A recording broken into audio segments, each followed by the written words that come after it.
Hello and welcome, Welcome. all my ho-ho-hos, to our RaDEEo drama Christmas double feature. Yes, we know Christmas was 5 days ago, but we're going to be festive and you can't stop us! Please note that this is a live performance, and the cast has had no rehearsals together, so there may be occasional stumbers in the dialogue. Stumbers? You know what? This is a show based on a 4-minute song, and it's not good, folks! But we're expecting to have a lot of fun today. We hope you will too. So now, first up, please enjoy Grandma Got Run Over by a Reindeer. Yes, really. It's the Christmas season, a time for telling colorful holiday stories. My favorite story of all time is about my grandma. No, not that story. Not that one either. See, she had this encounter with a reindeer, but not that kind of encounter. Grandma got run over by a reindeer. Walking home from our house Christmas Eve. You can say there's no such thing as Santa, but as for me and Grandpa, we believe. Now, Grandma got run over by a reindeer, all right, and as incredible as that was, it almost put an end to Christmas. But I'm getting ahead of myself. So let's go back to the beginning. Before the dark times. Before the Empire. It was December, and everyone in Cityville was caught up in the chaos of Hanukkah and all those other holidays.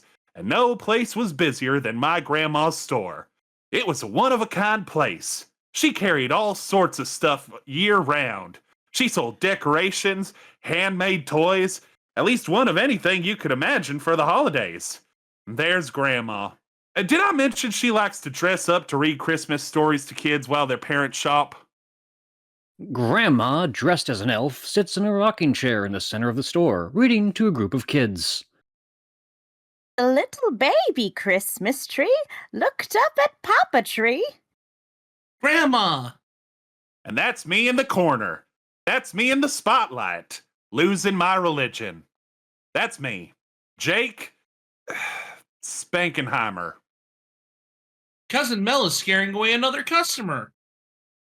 Yeah, did I mention that the one brief mention of Cousin Mel in the song is going to lead to an entire villain arc for that character?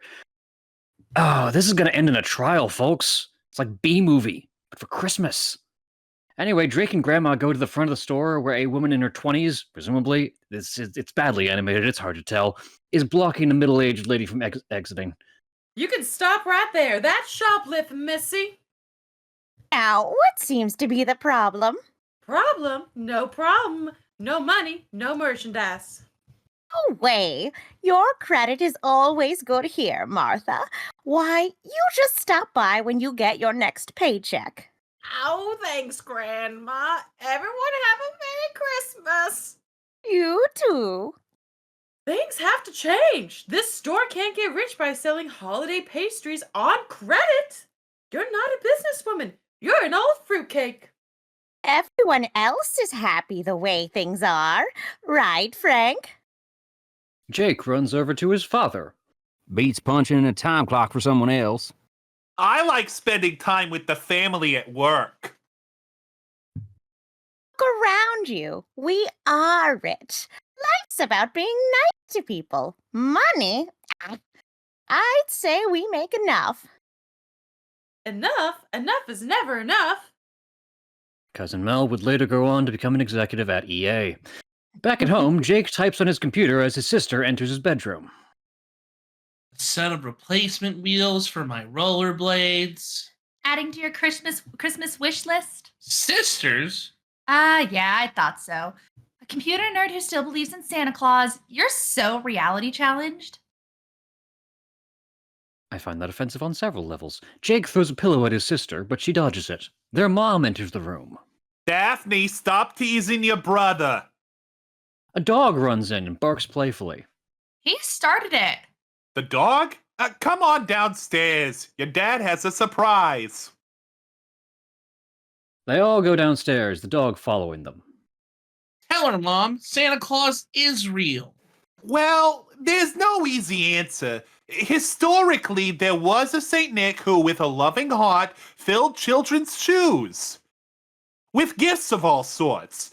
So Santa today represents the true meaning of Christmas. Feet. And giving to others. Nothing wrong with making feet for children's stockings. Santa would know. Anyway, Jake's father opens the front door and drags a large box inside. Dad, is Santa real? What your mother said. Hey, who wants to put up a tree? All right, Christmas tree. His dad gestures to the box. That's not a Christmas tree. You're looking at the new inflatable Christmas tree manufactured by the Cityville Own All Corporation, the thinly veiled Amazon. But our family always goes out and gets a real tree. Don't you want to save the forest? Nobody gets a tree anymore. It's not cool. Jake's dad uses a foot pump to inflate the unrealistic-looking Christmas tree as Grandpa walks in. Was Amazon a thing when this special aired? I wish they had Christmas trees like that when I was a boy. Here we go again. We had to chop our trees down by hand. Never forget the time I had to use a beaver for a chainsaw. And you told it. It was a woodpecker. Okay, everyone, gather round your dad. I want a video of our first inflatable tree. This tree is going to save lots of time and prevent deforestation. Actually, wait, is this actually one of the few good things? This might actually be good. What's the fun in that? I like destroying the environment. Where's the jabbing yourself with pine needles, hanging ornaments, the old-fashioned smell of a genuine Douglas fir? If you like old-fashioned smells, I'll get my fishing boots. Grandpa accidentally kicks the tree, causing it to pop. Oops. Probably made in, well, I won't say. Sorry. The next day, a man in a finely tailored suit walks into Grandma's shop. As crazy as things were at home, they got crazier the day I met the most powerful man in Cityville. Jesus Christ. Excuse me, I'm... Austin Bucks, CEO of the Cityville Own All Corporation? Grandma says you own everything. Well, not yet, but that's why I want to speak to your grandma. I'm sure she wants to see you, but right now, Grandma Elfenheimer's reading to the kids.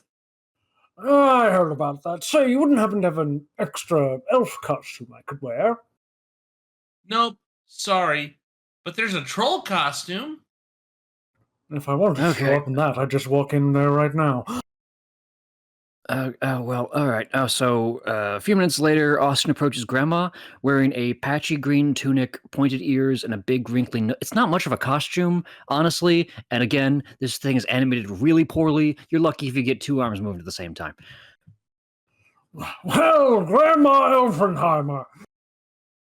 Mr. Austin Troll Bucks, I don't suppose you're dressed that way to read Billy Goat's Gruff to the kids. No, of course not. I did it so you'd listen to my offer to buy your store. Didn't help. Don't want to listen. I'll pay a lot of money. Across the store, Cousin Mel listens in on the conversation. Ka-ching. You'd be selling to the biggest and the best. Do you know why my company controls every mall and sidewalk Santa? Because people are too busy to think about Christmas. With their cellular phones, fax machines, email, they're never really away from work. And you figure you're helping. Yes, there wouldn't be a Cityville Christmas without me. Your store sits on the perfect place to build the crown jewel of my empire. Picture it, gifts delivered on Christmas Eve by our new sleigh-mobile. Austin shows Grandma a drawing of a futuristic sleigh pulled by robotic reindeer, blasting bum bum bum ba-da-bum bum ba-da-bum from its speakers. Isn't that what Santa does? How cute. He still believes in Santa Claus. Jake, do you think I should sell the store? Are you kidding? I love this place. You with no store would be like Christmas without Santa. Well, there you have it from the mouths of babes. Mel runs over, but not over Grandma. That's not yet. That's a reindeer. Mel is not a reindeer. I feel like I should clarify this because there are going to be reindeer that talk later, though none of them are capitalist. Not yet! Surely you're not going to let Jake make such a big decision. He's just a kid. Anyway, Austin gives Mel his business card. In case you change your mind. Oh, thank you. And you can keep the troll costume. Bye-bye. I'll add it to the Grandpa stock is of still hundreds here. of others. Grandpa is still here. I would like to remind you. I don't know what Grandma and Grandpa have like going on in terms of like maybe they're poly. I don't know. You know what? We stand. Austin leaves without changing back into his suit. Anyway, me, Cousin Mel, I've always loved a man in tights. Grandma, do you realize what you just did? You let my fortune walk out the door. That was my future. I mean, Jake's future money for college. Travel to Italy, world cruises, sports cars, jewels, men in tights, jewels. Tell you to put a cork in it, you greedy money grubber. But Grandma shouldn't talk that way. Grandma, if this store is mine, I'd sell it. Cousin Mel, this store will never be yours. Can I get an oh yeah? We'll see. Cousin Mel was wrong. You can keep a store going on goodwill and baked goods. By the looks of my house at Christmas time, you'd think Grandma was single-handedly supplying the entire free world with Christmas goodies. I mean, she could be supplying the less fortunate countries with those goodies, but well, the way I see it, you can divide the world into two groups. People who like fruitcake and all the rest of us. The holidays were upon us and things were looking fine till the day I heard the doorbell and a chill ran up my spine. I grabbed the wife and children as the postman wheeled it in. My yearly Christmas nightmare had just come back again. It was harder than the head of Uncle Bucky's, heavy as a sermon preacher. Luckily, one's enough to give the whole state of Kentucky a great big bellyache. It was denser than a drove of a barnyard turkeys, tougher than a truckload of all-beef jerky, drier than the drought of Albuquerque, Grandma's killer fruitcake. Yeah, this is a plot point. Like, not just right now. This is going to come up again, so, mark that down on your bingo card, I guess.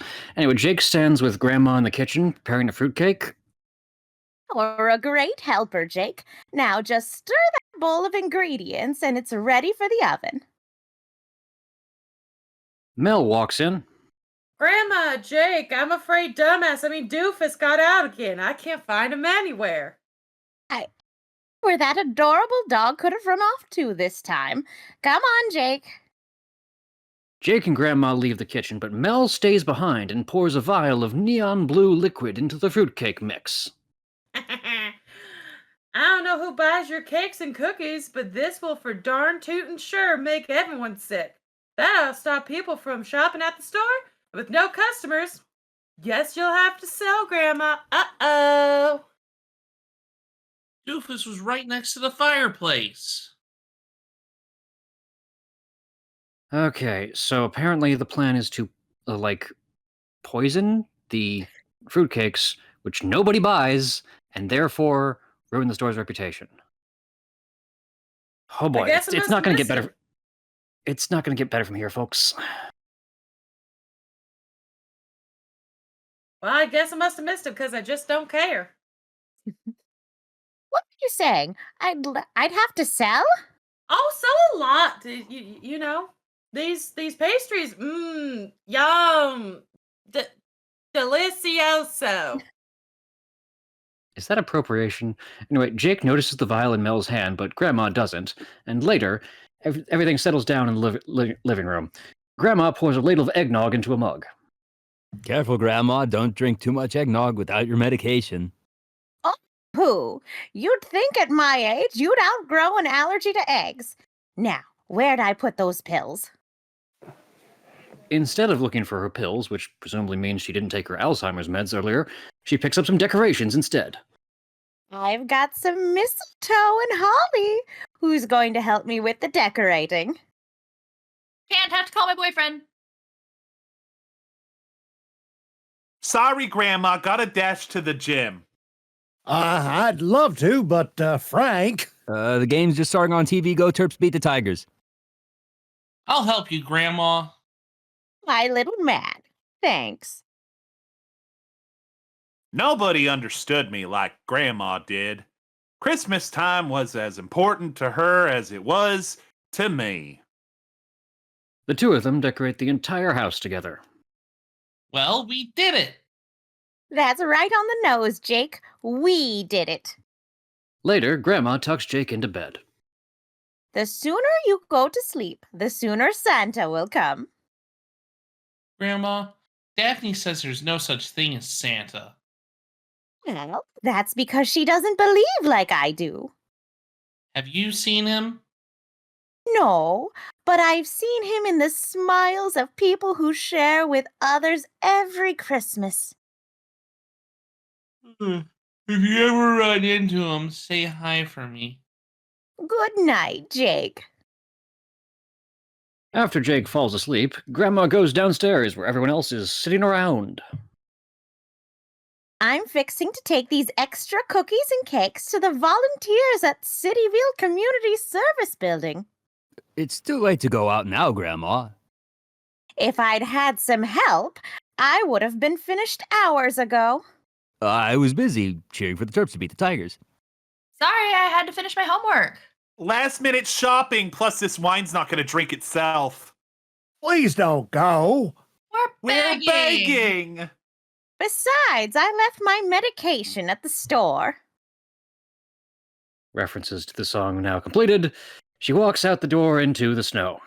There we go. You ready? You glad? Okay, we got the whole thing in. Soon after, Jake is woken by the sound of sleigh bells. He looks out the window and sees the silhouette of Santa's sleigh and reindeer. On Blitzen, on Chewy, on Tavo. Come on, Berto.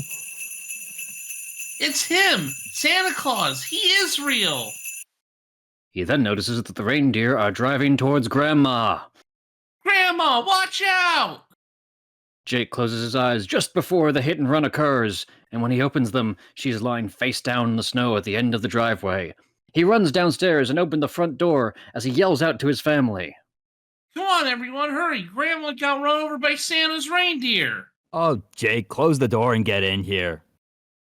Santa hit Grandma! Grandma needs help! The only person who needs help in this family is you.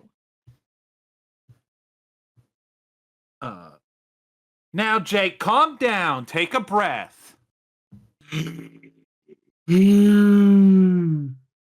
Okay, Santa Claus was flying low like this, and Grandma was walking like this. Rudolph was here, and... Now, honey, you must have had a bad dream. In case you haven't noticed, Frank, your son suffers from a dreaded affliction. What affliction? The Santa Claus is real syndrome. He's got all the symptoms. Ryan list to Santa, check him twice. Good behavior. Fall asleep before midnight, and I figure he gets it from his grandma.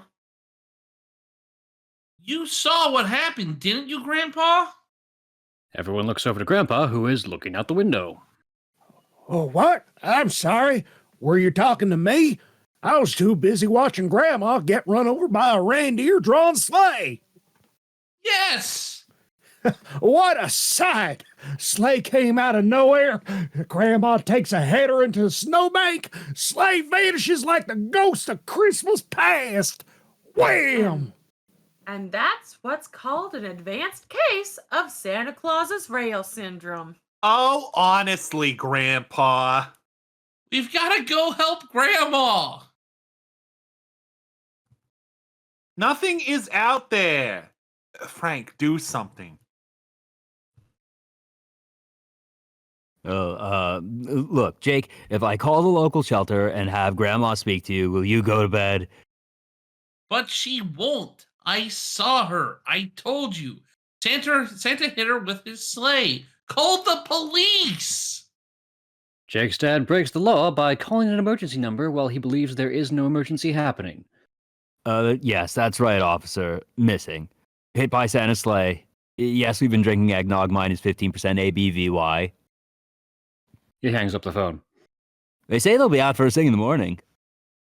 The next morning, And what did you see, young man? I saw Grandma get run over by a reindeer. Here we go again. Sorry, son, impossible. Right here in the manual. No such thing as Santa Claus. Is 2. We ought to code 1225 Santa Claus is real syndrome family dispute. Come on, I'll show you where she got run over. Jake leads everyone to the bottom of the driveway, where the snow has an imprint of a body between two straight lines that continue farther forward. See?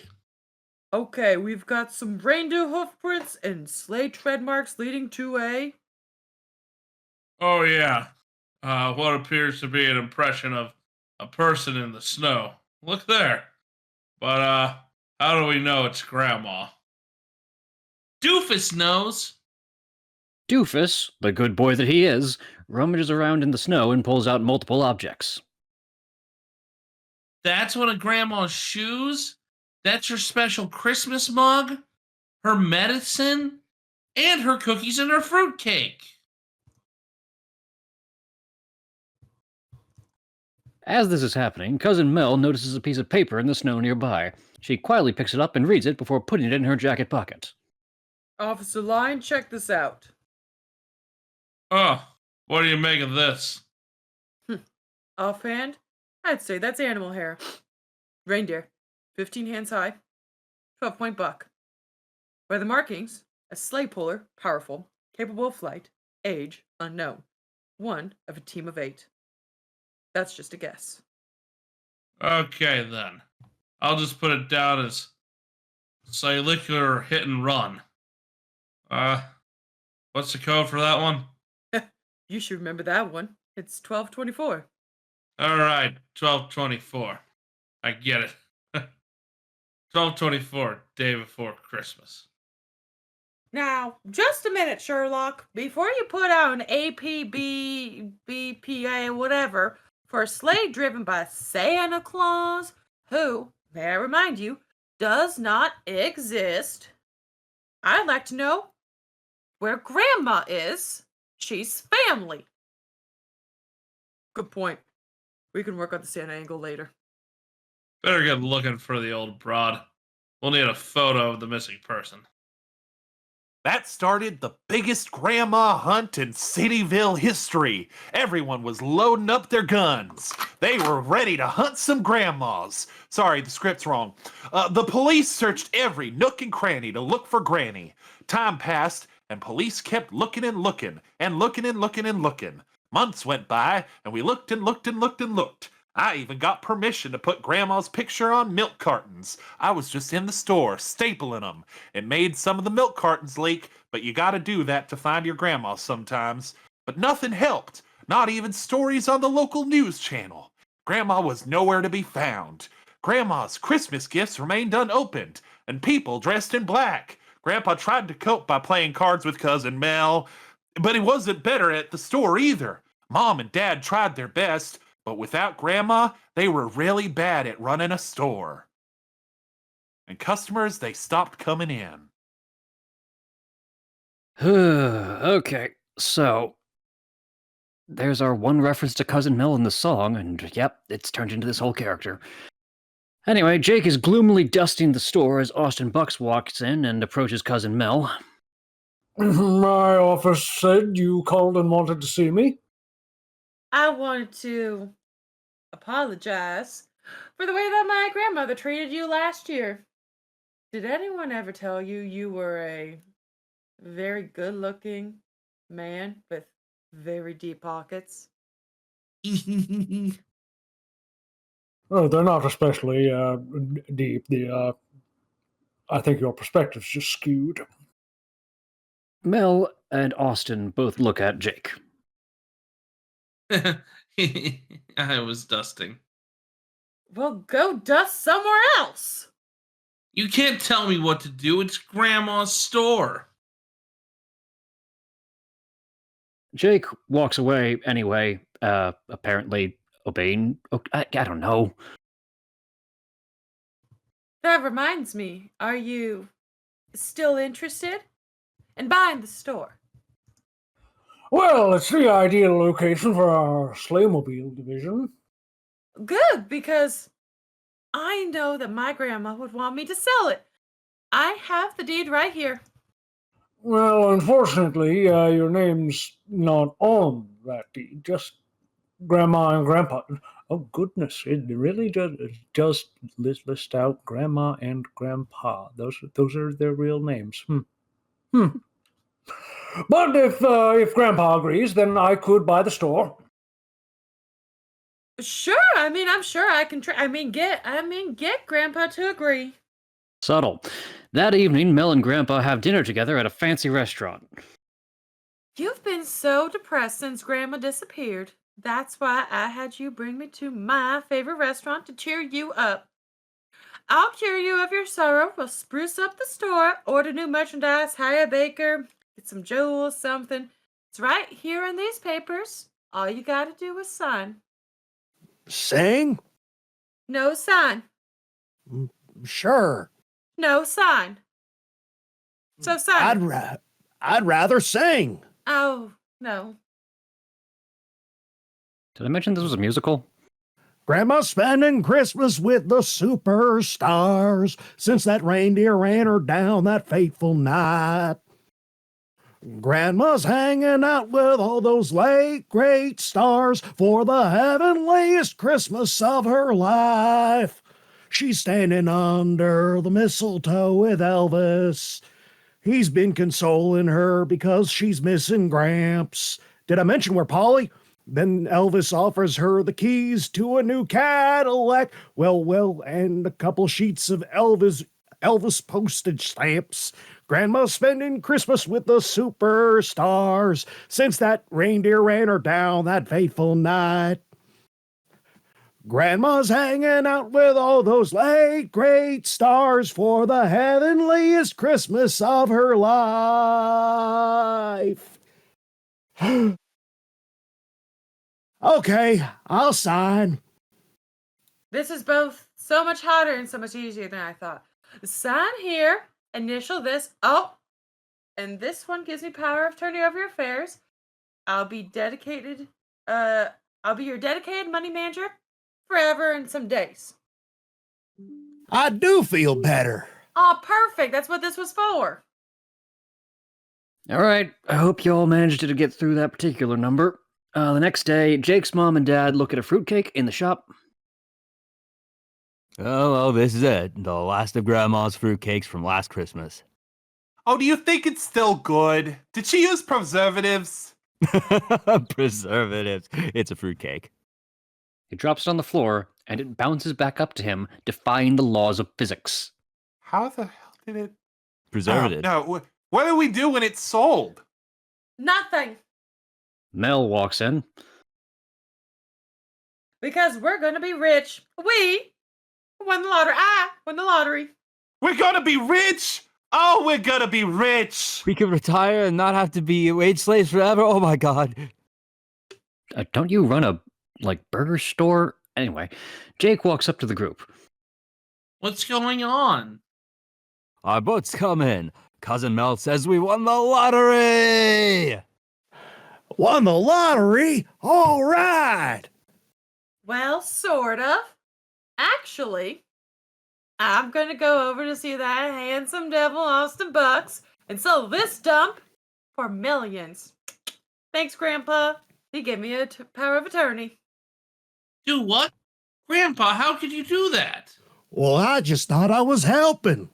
Talk about having your cake and eating it too. Mel shoves the fruit cake off the countertop and it just lands and doesn't bounce. Maybe Dad just has some real English on that thing. It's a Did he poetic play fruitcake. basketball? I've got to stop her. All right, Mel gets in her car and starts driving, and Jake heroically rollerblades behind her through Cityville to Onal Corp Tower and is able to access the upper floors without any security checks. A reminder, this did come out in the 90s. Anyway, he blades out of an elevator past several people in business suits. Mr. Box Office, which way?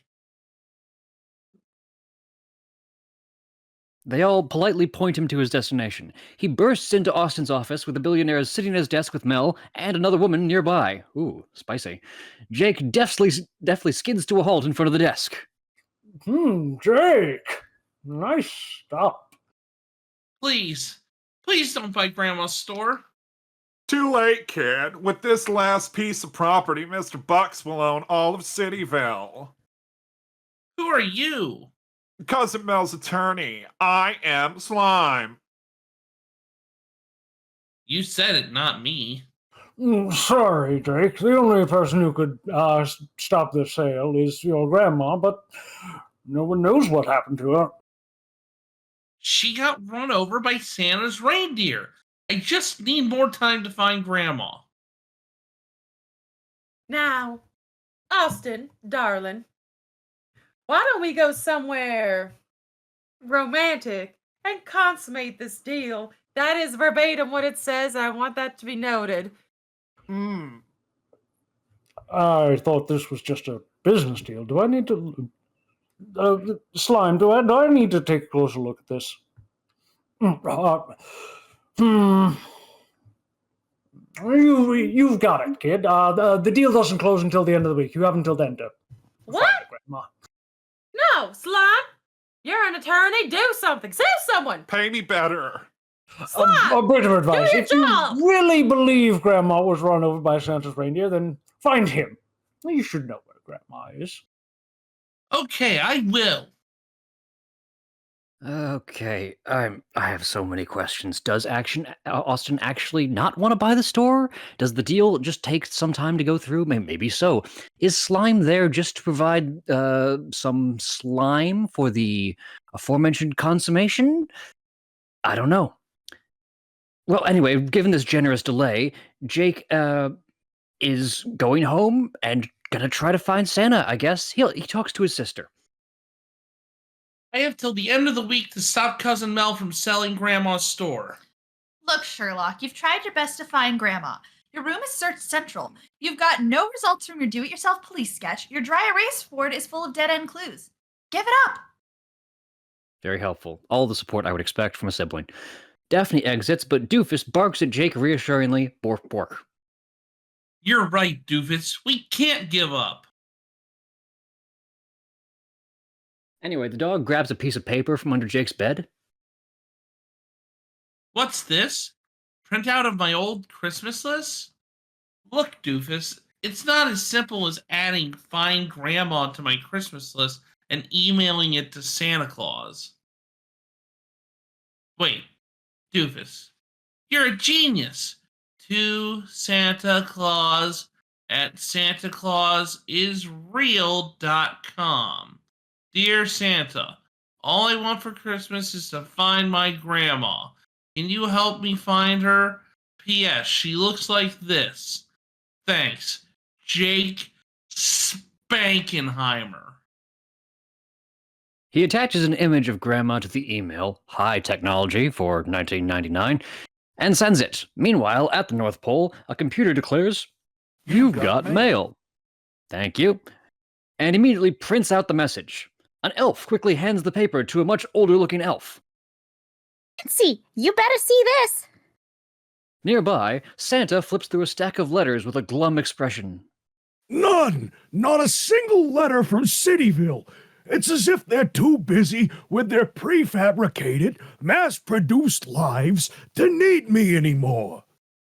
Excuse me. I might as well shave my beard and cancel the holidays in Cityville. If I could meet just one stinking person who understands the holidays are about human kindness with only a touch of conspicuous consumption. Yes, Quincy, what's this? As Quincy hands him the printout, Santa calls out to a nearby elf. Hey, you, over here. Careful, Royce. Donna wanted a doll with braids and a red ribbon. She's on the good list. Don't screw it up for her. Apparently, Santa's also a mafia don. Santa looks at the printed email and smiles. Oh, ho, ho! The mystery of Grandma X is solved. This man knows every person on Earth, and yet was just like, I don't know who this person is. Lord Almighty. All right, Santa and Quincy walk into a small medical ward where Grandma is laying on a bed. She's conscious and unharmed. Grandma Spankenheimer? Grandma Spankenheimer?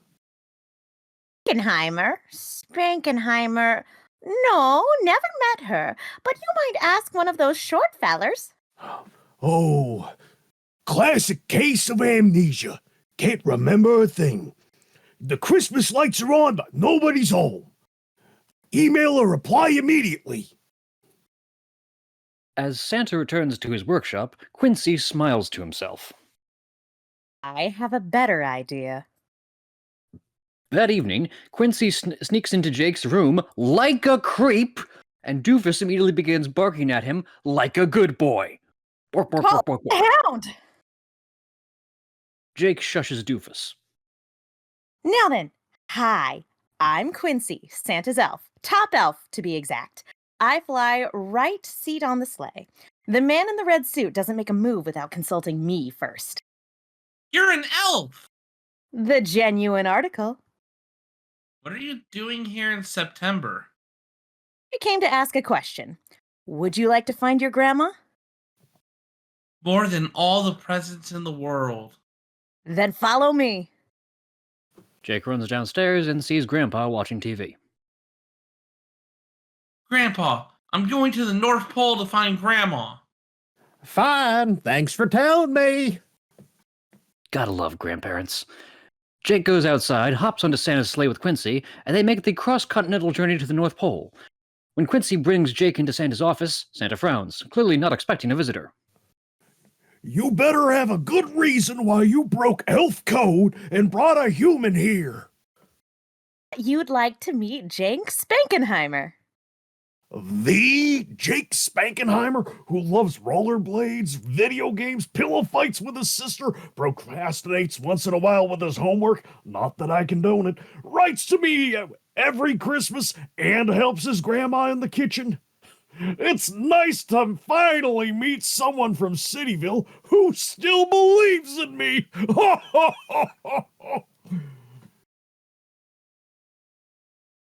Pretty cool. Which is why you're not sweeping up reindeer chips, Quincy. They take Jake to the medical ward. Grandma, there's someone here who wants to see you. Grandma! Okay, I'll bite. Who is he? It's me, Jake. Don't you remember? Nope, nothing. Wait! No, I thought I had something. You've got to remember. Cousin Mel's taking over. Who's Cousin Mel? You know, big red hair, greedy, money grubbing, too much jewelry, beats Grandpa at cards. She doesn't sound very nice. She isn't.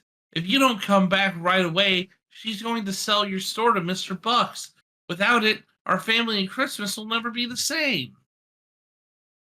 Terrible. Who are you again? Will you come back with me and stop the sale? Better than lying around here all day getting fat. Oh, yeah! Quincy, hook up the reindeer to the sleigh. We're headed to the city. They return to Cityville in broad daylight, and somehow nobody notices. Quincy directs Santa using the sleigh's onboard GPS. In here. We're here. Oh, man. Well, that was a longer way than I expected. Since it's broad daylight, we better park in the back. We're a little conspicuous. And yet, somehow, okay, so I was wrong before, nobody notices the sleigh except Cousin Mel and I Am Slime. Now, Cousin Mel wasn't about to give up easily. I remember what happened next. It was a warm September day. Thankfully, they didn't fly over New York. Again, 1999. The reindeer skid to a stop on the pavement outside the Onal Corp Tower, the friction burning their hooves. Whoa! That was a landing. I better sit here till my stomach catches up to the rest of me. There's no time, Grandma. Quincy, keep an eye on things. Right, boss? Nearby, Mel panics. Ah! It's Grandma! She's supposed to be missing! Oh, this ruins everything. Mr. Bucks will call off the deal. There goes your fortune and my 50%. 10%. 30% plus expenses. Done. I've got an idea. You just make sure Grandma stays missing. Anyway, Slime makes her way to the back lot and covertly unhooks the reindeer from the sleigh. The reindeer all run to a nearby fountain and soak their sore hooves? Is that a thing? Horse girls in the chat, let me know. Quincy runs after them. Hey, come back! With the elf distracted, the lawyer approaches Grandma. What a sentence. Grandma Spankenheimer? Yes, they sent me down to get you. Now, if you'll just follow me. Poor sweetie. Say, you wouldn't happen to have any antacid? In the Onal Corp Tower, Jake once again gains access to the CEO's office without any security stopping him. When you're a radical 90s kid, you can just do that. Wait, Mr. Bucks, you can't buy the store from Cousin Mel. It's not hers to sell. I found Grandma. She's waiting downstairs. Santa will explain everything. Again, what a sentence. Austin looks confused for a moment, but then an exhausted Santa slowly walks through the door.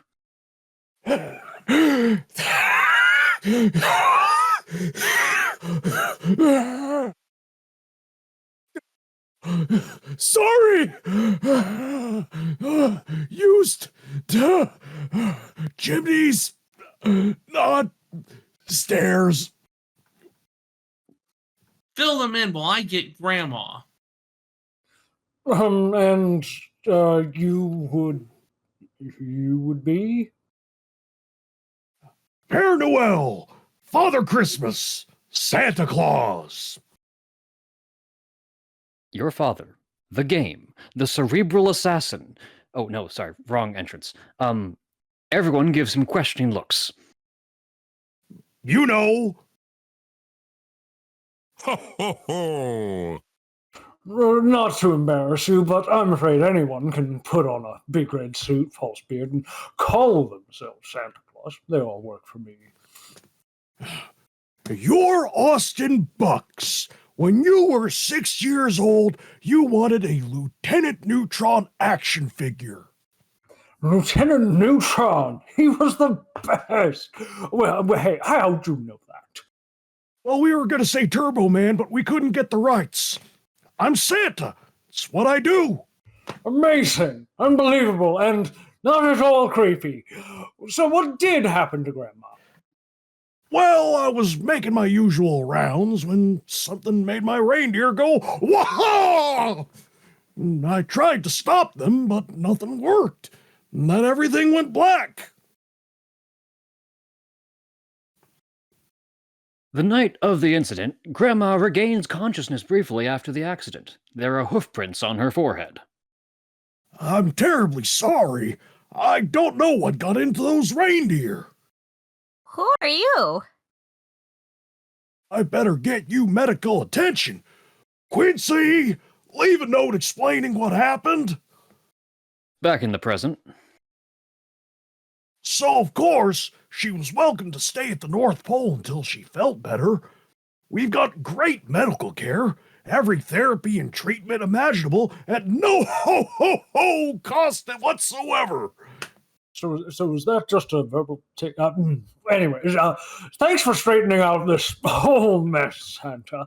I'm eager to see Grandma and tell her the sale's off. Ho, ho, ho! Sure glad everything worked out okay. Quincy and Jake burst into the office again. I'm sorry. I had to chase the reindeer. I was gone for a minute. She wandered off. Who? Grandma, we couldn't find her anywhere. She's missing again. Well, since Grandma's nowhere to be found, and the man in the red suit here just admitted he ran her over, I demand that you have Santa arrested for the disappearance of Grandma the first time and the second time. No! Yes! Now, the news that Santa had been arrested for the disappearance of Grandma was a shock. Apparently not as much as a shock that Santa is real, and that news broke, but I guess we're just gonna focus on the disappearance of Grandma. And it was a shock especially for Mrs. Claus. Santa's been arrested? Now, I shouldn't say everyone was shocked, because Cousin Mel and her partner in crime, Miss Slime, well, they sure weren't shocked. Mel and Slime take Grandma to a small cabin on the outskirts of town, also known as a murder house. There is somehow snow in the area, despite it clearly being warmer weather a scene ago. Maybe it's in the low hills. Slime brings Grandma water and antacids. Here. The two then proceed to talk about their plan in front of Grandma, who is supposed to have amnesia, not deafness or dementia, but Grandma may be developing the latter due to her total indifference to what should be obvious red flags. Lucky thing she still has a case of amnesia, not deafness or dementia, but she may be developing the latter due to her total indifference to what should be obvious red flags, and she doesn't know who you are. Lucky is right, but we can't keep her locked up here in here forever, even though that would be great. Well, we won't need to. We just need to keep her out of sight long enough for the jury to find Santa Claus guilty of her disappearance. And then we sue him for all that money. Think of it. Santa's found guilty. We win the world's most famous case of hit and run. Now, Santa Claus must be worth a fortune, considering he supplies gifts to everyone in the world. That's 2.5 billion times. What do you think he spends on average per person? $10? $15? How much is a banana worth, Michael? Even if it's just 5, your share as Grandpa's financial advisor is a woof. Woof. Okay, I will not tolerate this good boy slander. Anyway, Slime shows Mel her calculator. Grandpa's gonna sue the cats off of Santa. That's what Grandpa's gonna do. Woohoo! Grandpa's gonna sue the pants off of Santa. Grandma could have wanted him to. Right foot. Grandpa's gonna sue the pants off of Santa. He knows the law is on his side. on his side. Grandpa's Gonna sue the pants off of Santa. Santa's going for a ride. That's what it's all about. Santa's going for a ride. Santa's going for a ride. Anyway. I would like to make sure that the audience knows that as the special was originally broadcast, they are suddenly in Hawaiian-styled outfits with bowls of fruit on their heads as they sing this song. Anyway, months later, snow has fallen on the rest of Cityville, and a reporter broadcasts in front of a crowd holding signs that say, "Free my boy young CZ, ho ho hoax, and coal for the DA." I'm at the courthouse where the sensational Santa Claus trial is reaching its climax. It's already December, and after weeks of testimony by several witnesses, 3 questions remain. Did Santa's reindeer run over Grandma? Where is she now? And without Santa Claus, will there be a Christmas? Apparently nobody actually watched Did the Grinch Steal Christmas? Anyways, District Attorney Hartung makes his impassioned summation. And so, in closing, do I want to see Santa Claus go to jail? Personally, no. But I represent the state of mind and must do my job. The evidence proves Santa Claus is responsible for Grandma's disappearance. So, if The beard fits. You must convict. That was that was an OJ reference. Oh my God, we made an OJ reference in the year of our Lord 2023. Oh. A lot of people watching this probably don't even know who OJ is. Jake, Daphne, and Grandpa watched the trial on TV at home. He goes to jail. This will be the end of Christmas. What can I do, Grandpa? Find Grandpa. I'm Grandpa. Find Grandma. Again. Maybe she didn't wander off. But everyone loves Grandma. Who would do such a thing? All three of them immediately realize what they should have realized a year ago. Cousin Mel! Sometime later, Doofus sniffs a backpack by the front door. Hey boy, what you smell? Grandma? Jake, you get that musty mud away from my backpack, or so help me. Sure, Cousin Mel. It's not clear when Mel got here. It's also not clear if Mel lives here or if she just happens to visit a lot, especially during Christmas. Regardless, she leaves, putting on the childish yellow backpack that clearly clashes with her fancy blue coat. Okay, Doofus. Do your smell thing. Do your smell thing. Doofus leads Jake out of town into the nearby forest. Keep it up, Doofus. They arrive at the cabin and see Mel walking inside. Jake listens in from the window. So, that's where she was going. Won't be too much longer, Grandma. The jury's about to find your friend in the red suit guilty. And who would that be? Apparently, the amnesia also comes with severe short-term memory loss. You still don't remember a thing, do you, sweet summer child? Well, my plan's going to work. I'm going to be wealthy. There can be no one that can stop me. No one at all. And there's a knock on the door. Hello inside. Who can be that? Who is that? All the way How out should here. I know? I don't even know who I am. If that's your car parked down by the road, you better check it out. Some bears are hanging around it. Thank you, I guess. I was leaving anyway. Mel looks through the small hole in the door and sees what appears to be a park ranger, but we can tell it's Quincy in disguise, much taller than he usually is. When did he get here? I don't know. Okay, but don't take too long. Have a safe, fire-free day. Based. Mel leaves the cabin, and nearby, Jake opens the park ranger coat, revealing that Quincy is on his shoulders. Good job. I came as soon as I received your email, Master Jake. Okay, he's not Dobby. Now, what do you have up your sleeve to get me inside?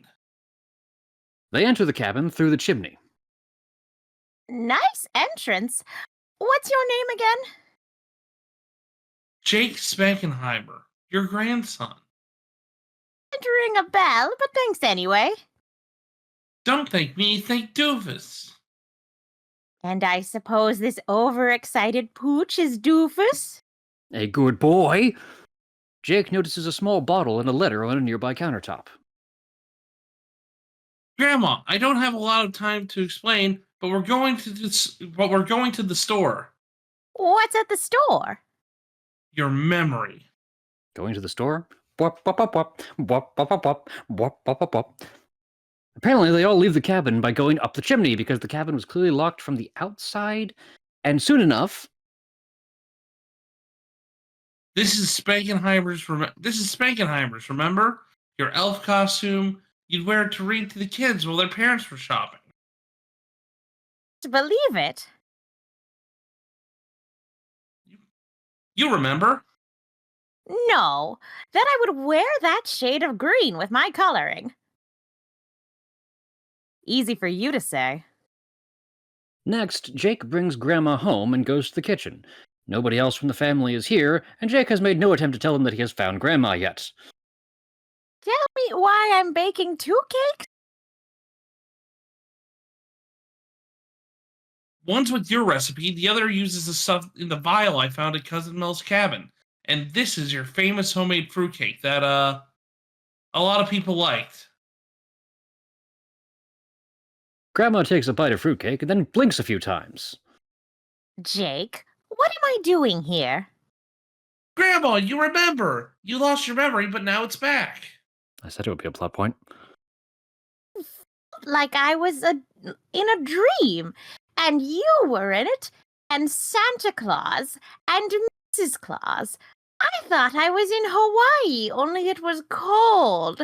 But if everything you've told me is true, why aren't we at the courthouse to prove I'm okay? We're on our way. Back at the courthouse, Has the jury reached a verdict? Yes, we have, Your Honor. In the matter of the state v. Santa Claus, we, the jury, find. Stop! Santa is innocent. Grandma, and I'm not missing. I'm right here. That woman is a fraud. Grandma doesn't know who she is. Honey bunches. Grandma! Oh, I knew she'd be okay. I love a happy ending. Order in court. Since Grandma isn't missing, I hereby rule that Santa Claus is innocent of causing her disappearance. Your Honor, there are still the charges of vehicular hit and run and leaving the scene of an incident. I can answer that, Your Honor. If you and the jury would taste this fruitcake. No, don't! Mel raises her lawyer's hand.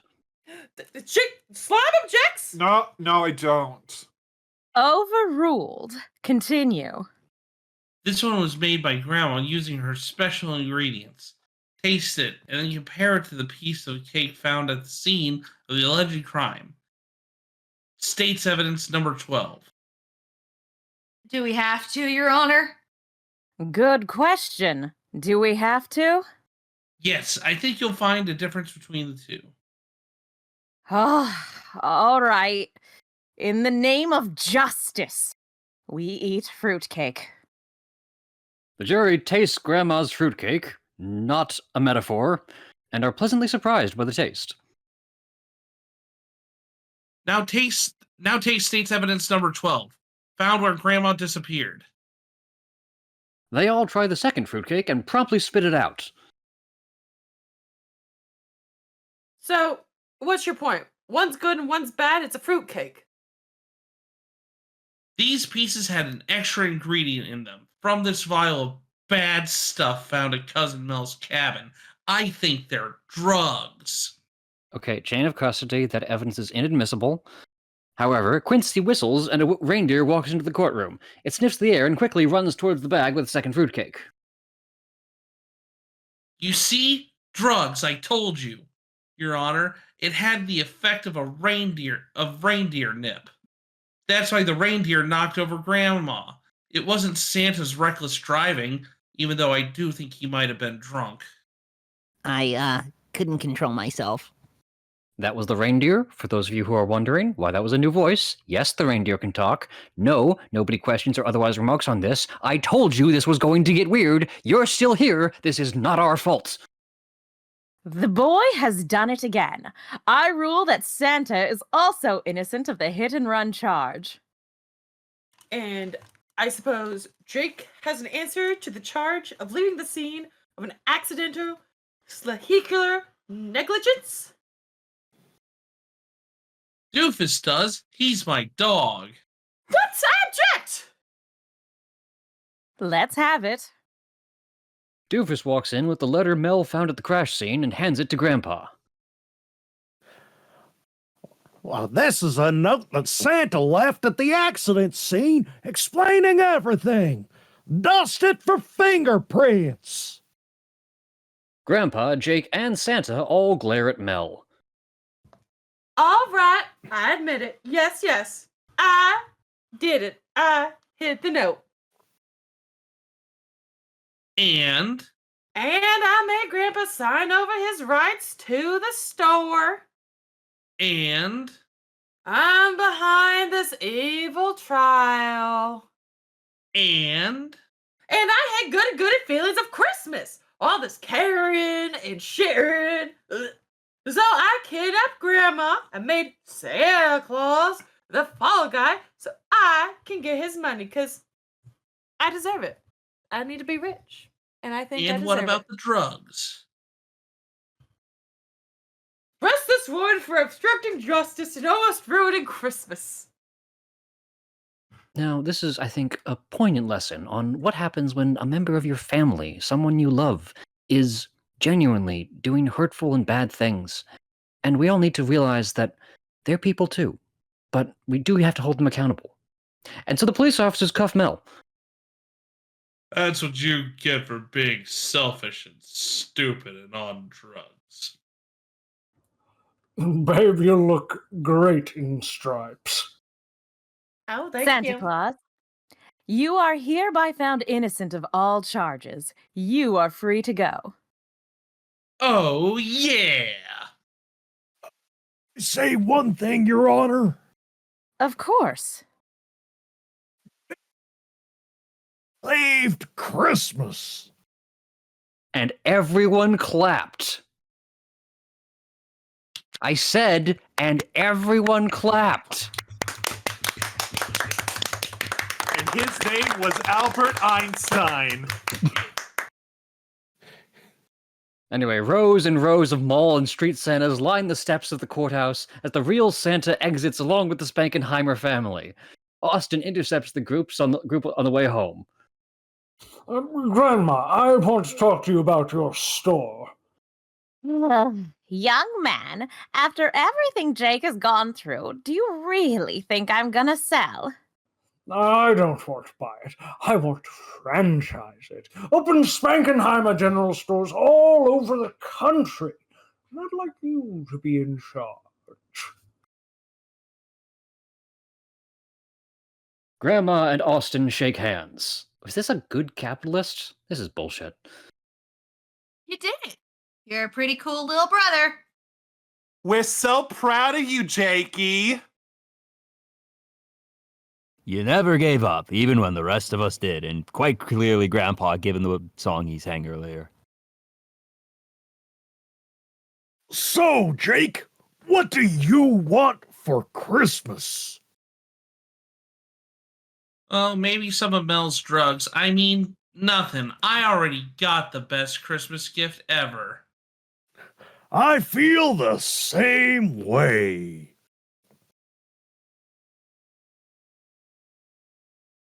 It says, I'm glad you're back as a grandma line, but I'm just gonna say, I'm glad I'm back. Pretty sure that was supposed to be Grandpa. Maybe he'll ask her about the whole Elvis thing.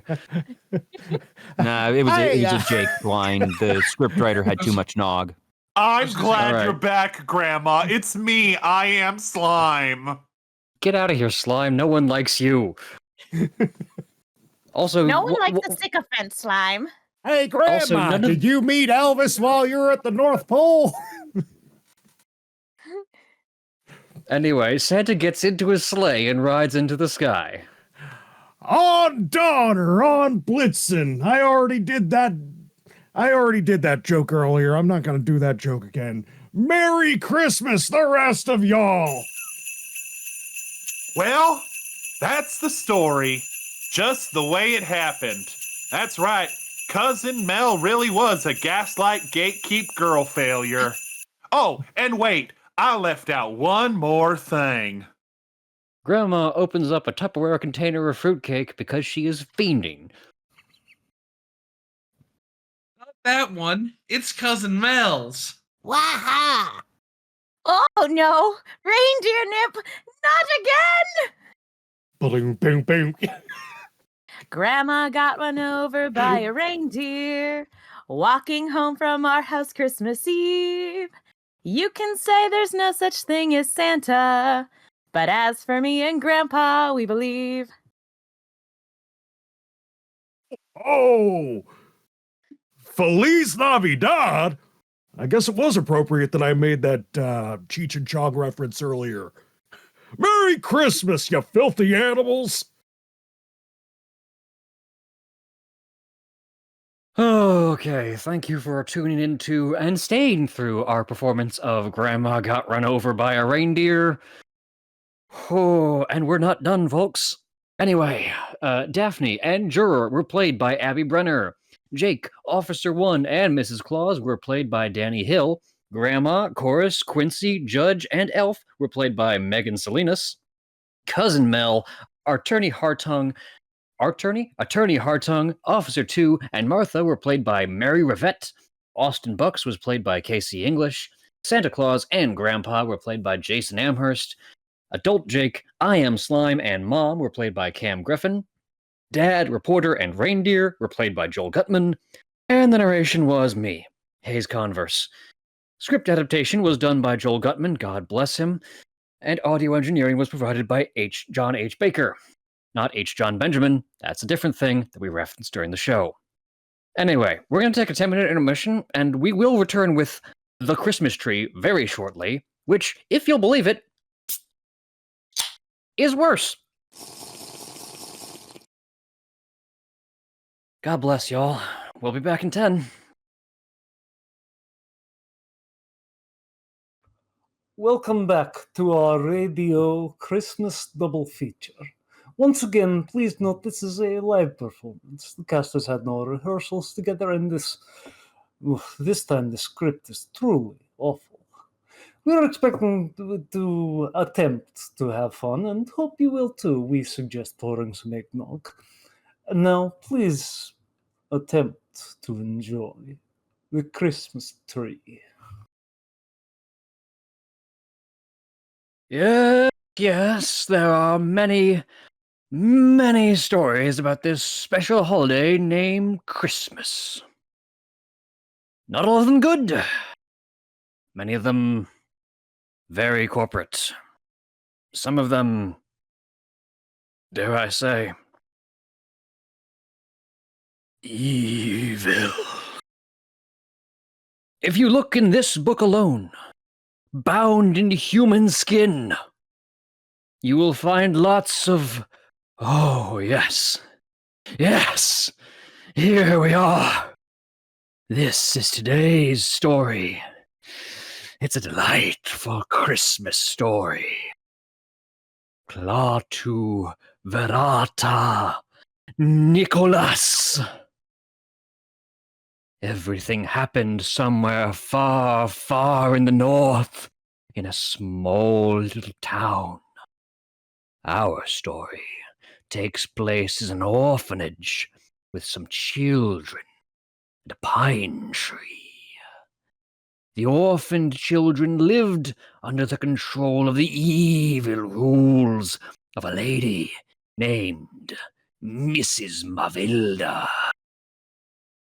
The little ones were forced to do heavy work by the wicked woman, churning butter, lifting stones, watching radio drama specials. The children never had toys, new clothes, or anything. They did have, however, Kanye West's line of fashion, even more insidious. But they had a friend. The pine tree they named Mrs. Hopewell. Yes, Hopewell, because the kids believed the tree was magical. It somehow was going to bring them a mother and a father to adopt and take them away from the unbearable Mrs. Mavilda. Mrs. Mavilda was a very tricksy person. She didn't really take good care of the children, but she did do a musical number called Little Girls. And she made people think that she did. For example, she had a pretty dress. Yes, a pretty dress, with bows and lace and a new pair of pants and a sweater to put on whichever child she was going to show off to the mayor. When the mayor came down of his small town because he and his family had worked like bastards behind a plow for 6 generations and thought that everything was going well, but did not know the darkness that lurked within his community. Every time the mayor came by, he always thought that Mrs. Mavilda was taking good care of her children. But after he left a donation collected by the townspeople for the orphanage, much like places like institutions of quote-unquote higher learning will always ask everyone for donations. Don't be that person. They get lots of grants already. Mrs. Mavilda would take off the children's clothes and put them away in a closet for the mayor's next visit. She did put more clothes on them. Let's be clear on that. It's not that kind of evil. It was Kanye West's fashion line, as we've said before. Poor children. Once more the victims of her numerous selfish trixies. She used all that money in an irresponsible way. She would have her nasty friends over, and they would do drug and gamble all night long while laughing and drinking and playing bridge. What rule set? The most evil rule set. There goes the children's bread for the week, so said Miss Mavilda, laughing with her friends every time she played a hand. Many times the children went to bed without food for one reason or another. For example, if Mrs. Mavilda caught them sneaking in the street dog, whom the children named Licorice. Poor Licorice. He was a fine dog, but he was as abandoned as the children were. Well, now the show truly begins. Everything starts when a couple arrives in town, seeking a better life. The people in town recommended they go to the city mayor for help. The mayor told the good man that he would offer him a job at the lumber mill. But for a period of time, he would have to live in the boarding house without his family. And this is where capitalism sinks its dark hooks into the man, the lumber mill. The mayor also said he would arrange for the man's wife and children to stay at the orphanage where they could get room and board. She could become Mrs. Mavilda's assistant. The man, his wife, and a young boy and girl arrive at the orphanage. The little girl clutches a teddy bear as her father rings the doorbell. Miss Mavilda answers. Oh, you. We come from the mayor's. I know. The mayor just called. I better go now. Take good care of yourself and the children, Judy. I will be back before Christmas. Don't worry, Ray. We're going to do just fine. You take care of yourself, too. Goodbye, children. Be good. Can we go now? Mavilda brings Judy and the children inside. Their first stop is a small room that is barely big enough to hold a single bed. Here is your room. This is the only thing I can do for you. This is just fine, ma'am. I can put that old mattress on the floor for the children, and we will be just fine. Hold it. Don't think your children are going to have special treatment here. They are going to have to stay with the other children under the same rules and regulations, the same tariffs and taxes. I'm sorry? Come, children, follow me. Another thing, you have to get up at 7, prepare breakfast, feed the children at 8, clean and wash. Don't forget dinner at 6, so the children will be in bed by 7:30. I don't want to see any children out of their beds. I repeat, no children walking around after 7:30. And you, you can spend some time with your children after you finish all your chores. But only a half hour and no more. The other children have to sleep, you know. Don't worry about a thing, ma'am. I will do everything you say. Mavilda then takes the children to a larger room that is lined with many beds. There are 5 other children in the room, all of whom look sad and fearful. This is going to be your room. I want you to make sure you have your feet clean so you won't dirty the sheets. No clothes on the floor. No fights of any kind. I don't want to hear anybody crying around here. And most of all, no pillow fights. You understand? Because if you think that you're not going to be punished because your mother is here, you're going to be mighty disappointed. you get the same treatment as them. Which is to say awful. Remember that. Mavilda shuts the door and can be heard talking to herself as she walks down the hall. More children, just what I need. The two newcomers sit on one of the beds. The little girl looks over at the other children and smiles. Hold my teddy bear? No, Lily. The other children nod. My teddy bear has only one arm. But my mom says Santa will bring a new one for him at Christmas. The orphans start fighting over the bear. It's my turn. Sit now. Judy does her chores, her attire making her look like an off-brand Cinderella. At one point, she delivers a set of fresh sheets to the children's bedroom and sees the kids huddled by a window. Oh, there you are. Mommy, come here and see Mrs. Hopewell. Judy looks out the window but only sees a large tree and nearby mountain. I am certain the Where mountain is she? I will not can't be see her. important. Over there, Mommy. Where? Why are you guys giggling like that? Mrs. Hopewell is a tree. That tree. Takes care of us. When I'm scared, I think about her branches like arms holding me. Then it makes me feel better. I wish I could read, so I could read her a story from this old book that I found. I know she'd liked it, because I could read, because I can't read, but if I could read, she could read and read. Reading things, read book, read. She can read. Yeah. Someday, Mrs. Hopewell is going to bring us a mom and a dad to take care of Licorice and us to a happy home. Licorice? Now who's Licorice?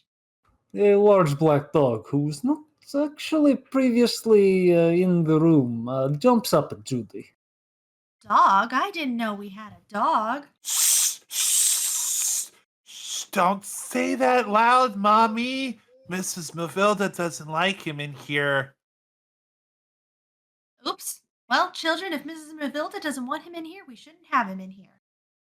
I knew we should have never shown him to your mother. Adults are always the same. They ruin everything. Poor Licorice. You better go outside. It's cold out there. He's going to catch a Oh, cold. no. All right. He can just have to pretend I don't know anything about you, big fella. You need just a little something. They all give Licorice a bath, which Licorice does not enjoy, and Judy puts a collar on him. There you are, boy. Now you're not astray anymore. Look, Licorice. Now the dog catcher isn't going to bother you anymore. Now we have to do something for Mrs. Hopewell, too. Judy looks at the tree and then some nearby planks of wood. I've got an idea. Let's make Mrs. Hopewell more fun to be around. Help me get that pile of wood around her. They build a slide and a swing and attach them to Mrs. Hopewell. I'm very sorry. Where did they get fasteners, nails, screws? Judy! Come here right now. Judy goes to Mrs. Mavilda's office. Is it Miss or Mrs.? I have seen both. Who built that? Don't ask about my marital status. Me and... Well, if you've got that attitude, it's clearly Miss. Let me tell you something here, girl. You don't have time for that kind of thing. You're here to do your work first, not that nonsense. But I have finished my work first. I did that on my spare time. Did you finish washing? Yes. Ironing? Yes. What about the cleaning? Yes, the entire house, including the windows and waxing the floor. You may go now. Thought, bitch. And so the day went by, and they spent more time together. Judy spends her spare time reading a book to the children under Mrs. Hopewell. As she does, the mayor drives by and sees them. Yes, they really are getting along. She seems to be a fine woman. And in action we will describe. Judy learned about how important that tree was for the children. The children had never been so happy. They really developed a special feeling towards Judy and a relationship. Oh, yes, a relationship of trust and love. Such deliciously exploitable love. And Mrs. Mavilda continued receiving donations from the mayor. Little did he know that the money was destined to pursuits other than bettering the lives of the children. Oh, well, thank you, Mr. Mayor. The children and I thank you from the bottom of our heart. Mrs. Mavilda, as usual, uses the money for her personal pleasure. She goes online and she finds the most sadistic implements with which to exact her capitalistic fever. Here goes the children's money again, and I seem to never actually win a hand. Otherwise, I'd get some of this back. But no, I'm just a really bad gambler. The gamba it takes from us all, the house always wins. And so our story continues. Time goes by. Soon autumn came, and then the winter. And then the time arrived, the appointed hour, the Christmas time. The town is abuzz with festive cheer, and the mayor arrives at the orphanage with 2 bags of money. Mrs. Mavilda, I have good news. This year, I have collected more money for the children's Christmas. I have got enough money here to get the children new clothes and still some left for their Christmas presents. Here's not 1, but 2 bags, Mrs. Mavilda. 2 bags of money.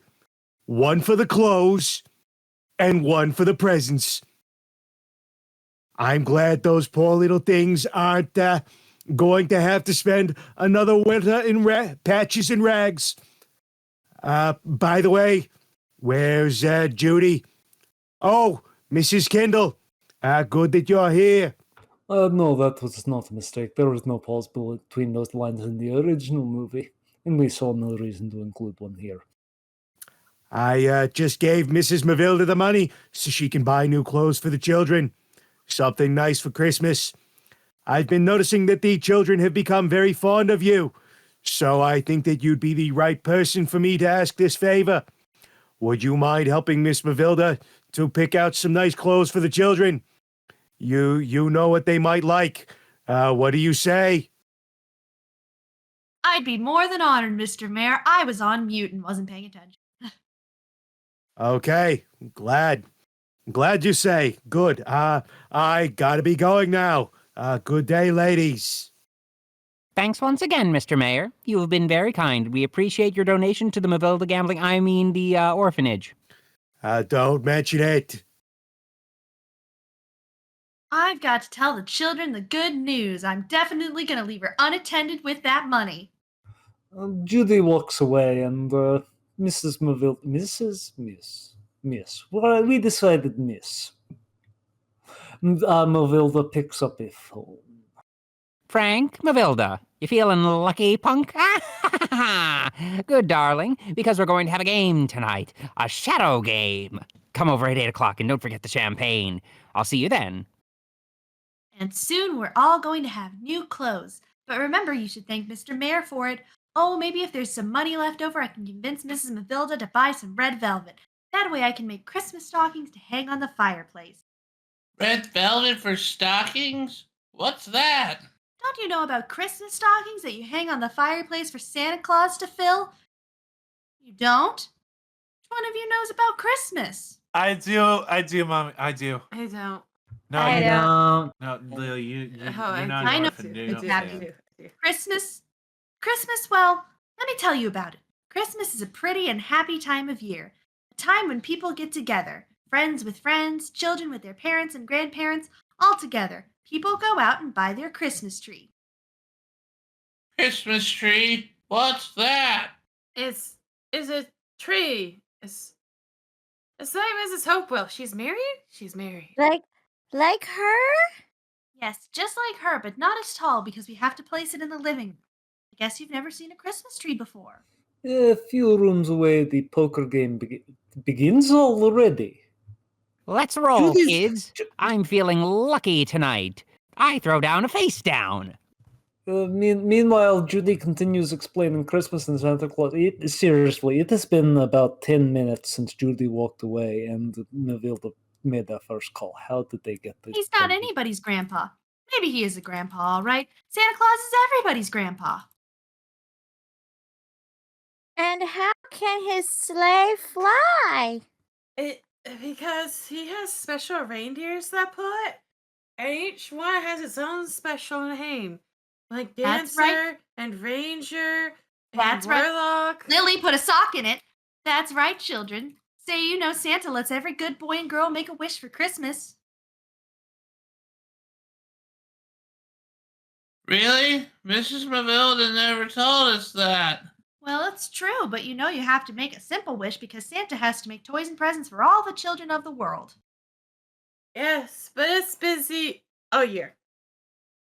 Mom, can I be the first one to make a Christmas wish? Sure you can, honey, but think hard before you do. Okay.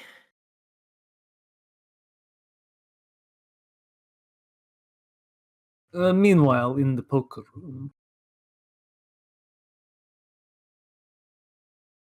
You lost, Mavilda.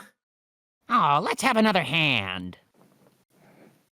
meanwhile, in the orphan's bedroom, I wish Teddy Bear had his other arm.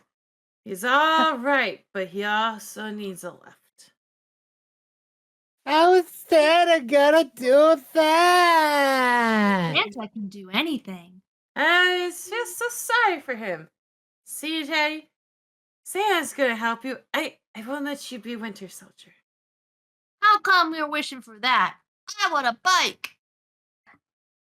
Brand new doll with pink ribbons in her hair. Now, And wait she's a gonna minute. kiss all the Wait. boys. Wait a minute, children. You have to settle down. How is Santa going to know which toy to bring which of you if you all wish at the same time? Now let's do this one at a time. You, Sarah, you go next. Tell us what you want Santa to bring you. the Sarah was the one who wanted the doll. Judy has lost track of which orphan is which is understandable, as none of them have any distinguishing personality traits. Anyway, Mavilda has a terrible poker face. Grr, all or nothing. Are you crazy? Mavilda! That's right, Mavilda. Now you're cooking with gas. Back in the orphan's bedroom, there is no longer a window? There's no longer a window. Now that I know all your wishes, I'm going to write Santa Claus a letter and send it. To the North Pole?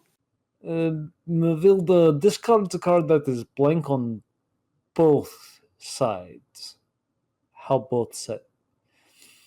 Draws a new one and reveals her hand. It is unclear what she went all in with. Oh no! I can't believe I've lost again. Well, you beat me. Well, Helen dear, What do you think, Mavilda? Yeah, whatever it was Mavilda bet on, it loses to a flush. no, no, no, no, no, no! Mavilda is banished to the Shadow Realm, at least for tonight. The next morning, she is summoned back and awoken by her alarm clock. What hangover. There's a knock on her bedroom door. Oh no, she's here. I'm supposed to go shopping with Judy for some clothes for those orphans, and I lost the money. What should I tell her? I don't have to explain anything to her. Come in. I'm ready, Mrs. Mavilda. We're not going shopping anymore. Why not? Because I said so. Mrs. Mavilda, I don't understand. The children are waiting for their new clothes. I already told them. There's nothing for you to understand. Just go back to work. Wait, I hear the children playing. Are they outside now? I want to tell you something, and you better listen. I don't want the children playing outside anymore. You better make sure of that. I don't want the mayor to see them without new clothes. How can you dare to? All right, now you know. And now that you know, you better make sure you don't tell him a thing, or you and your children will be out in the cold. If Judy had even the slightest bit of common sense, the film would have ended here, because there's no way the mayor would allow Mavilda to retain her authority over the orphanage if Judy had reported her, so this threat is meaningless. Sadly, Judy and this film do not have the slightest bit of common sense, so we're less than halfway through. Less than halfway through. Less than halfway through. I was told this would be quick job. Now you go get those children back inside, and don't forget to tell them the good news about the clothes. What are you going to do with the money? The money is gone. Now just get out of here. You give me a headache. I don't think I had anything to do with it. Judy goes outside. I also have headache. Poor little ones. This is going to break their hearts. Children, come here, please. All of you. Children, I know this is going to upset you, but I must tell you something. You know the new clothes I promised you? Well, I'm afraid you're not going to be getting them. Oh, I know. Oh no! I know. Lap Bob, I wasn't trying to interrupt you on purpose. But there's nothing I can do about it. I have something else to say. You're not going to be allowed to play outside anymore until Mrs. Mavilda says so. What? Hey. Why? That's not fair, Mrs. Kendall. Why do I have a first name? Mrs. Hopewell isn't going to understand that. She's going to think we don't like her anymore. Please, children, don't make it more difficult for me. I know how you feel. The only thing I can say is it's not my idea. I know who's really doing this. Not Mrs. Kendall. Who? Not that bright, are you, kid? Mrs. Mavilda. Upstairs, Mavilda monologues to herself. Judy can be really big trouble for me. She's starting to know too much. One wrong word slips out of her mouth and the mayor will find things out. It's a good thing I threatened her and she clearly has no sense of logic. I have to get that woman out of here. She's changing everything around here. The fact that the children are smiling. I've got to get rid of her, but how? The mayor's going to ask me again, especially since it's Judy. He's grown fond of her. I know. What if I make that good girl into a bad one? Yeah, I'll make her into a thief, just like I did with the girl that worked here before. Oh, that's right. Yes, this is not the first time that I've done this. How about that? It worked beautifully, but this time I better change it just a little. Let me call Mel for some help with this. She's my cousin, so I definitely can trust her. She picks up a phone. Mel, I have a job for you. That's right. I'm back. What do you want? Well, I have this girl who's working for me now, Mel. I've got to do something about her to get her out of here before it's too late. I told her that you have a package for me. I'm sending her over to pick it up. I know you don't have anything to give. Don't you understand that it's only a pretext? Shut up and listen and do as I say. Here's the plan. I want you to place something valuable in her purse while she's in your house picking up the package. That shouldn't be too difficult for you with your fast fingers, should it, Mel? Oh, come on, Mel. Now listen carefully. Make a package. I'm going to tell her you have one ready for her to pick up. Anything. Just put anything you want inside. We have to make it look like everything is real so she won't be suspicious. Got it. After that, what should I do? Wait for an hour and then call the police. Right. When you accuse her of stealing, the police will go after her, stop her, and search the car. They'll find the missing item in her possession, and bingo, they'll arrest her. She'll never make it back here. And the mayor, yes, when he hears that his favorite lady is a thief, well, he'll just flip. She'll automatically be thrown out of the house.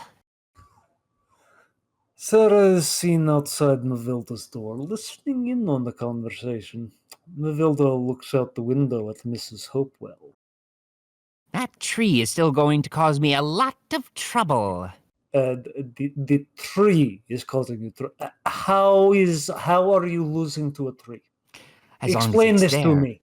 So those children are going to want to be playing outside. But you have already forbade them from playing outside. You have already resolved this issue by overreaching with your authority already. Especially with that woman, with what that woman has built around it.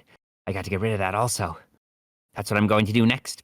Mel, how soon could you come over and chop this tree down? Good. We'll see you after Christmas then. Soon I'll have those children back under my rules, just like before, and a warm fire in my room with plenty of new wood. Mavilda, old girl, sometimes I don't realize just how brilliant you are. Poor Mrs. Hopewell. Fortunately, Mavilda didn't hear that. Sarah runs away. To tell Mrs. Kendall. And the jump cut. Mavilda is now talking with Judy. Huh? Oh, sorry. Jump cut. Here's the address that you have to go to. Ask for Cousin Mel. Yes, that's their name. She has everything waiting for you there. Please don't forget to thank her. Judy, you there? I wouldn't. Let me say goodbye to the children. No time for that. You must go now. Here is your coat and your car keys. I've already gotten them for you. Sarah runs downstairs. Mrs. Kendall, I need to tell you something. Not now. She has to go. Can you tell me when I get back? No, I gotta tell you now. She doesn't have the time now. Whatever it is, just tell me. Yes, tell Mrs. Mavilda, who weirdly doesn't have a first name. She can help you. Will, I'll go now. Say goodbye to the little ones for me. See you before Christmas. And Judy leaves. What is it that you need to tell? I don't. I forgot. Are you sure? Tell me, little girl. Were you up there a while ago? I forget. You forgot. Okay, I believe you. You may go now. Go on. Sarah runs to the other children. That's what she said. She's going to do it. Poor mommy. What are you gonna do, Pappy? Mrs. Kendall's really in trouble? And there's nothing we can do to stop that mean witch. Mavilda enters the room. So, that's what you think of me. I'll teach you how to stay behind doors listening to other people's conversations. Go to bed. Right now. Really, You this can't- seems like bad instruction and eavesdropping. You can't do that to my mother. You can't. Shut up and do as I say. Well, I'm hungry. We didn't have any dinner. Listen here, you little rascals. From now on, things are going to be different around here. You've been spoiled with that woman, but the good times are all over for you. No more Mrs. Kendall here and Mrs. Kendall there. I don't want to hear that name around here anymore. And for you too. I'll make sure you get out of here too. Oh, yes. I forgot something. What is the name of your friend out there? Come on, tell me. I want to know your friend's name. Why do you want to know if you're gonna cut Mrs. Hopewell down? Oh, I see. The little big mouth has already told you. I'm cutting her down for firewood. Ah! Shit! Really turning the tree into kindling. Mrs. Mavilda turns off the lights and closes the door. The kids all look out the window, which now exists again, and look at Miss Hopewell. Mrs. Hopewell?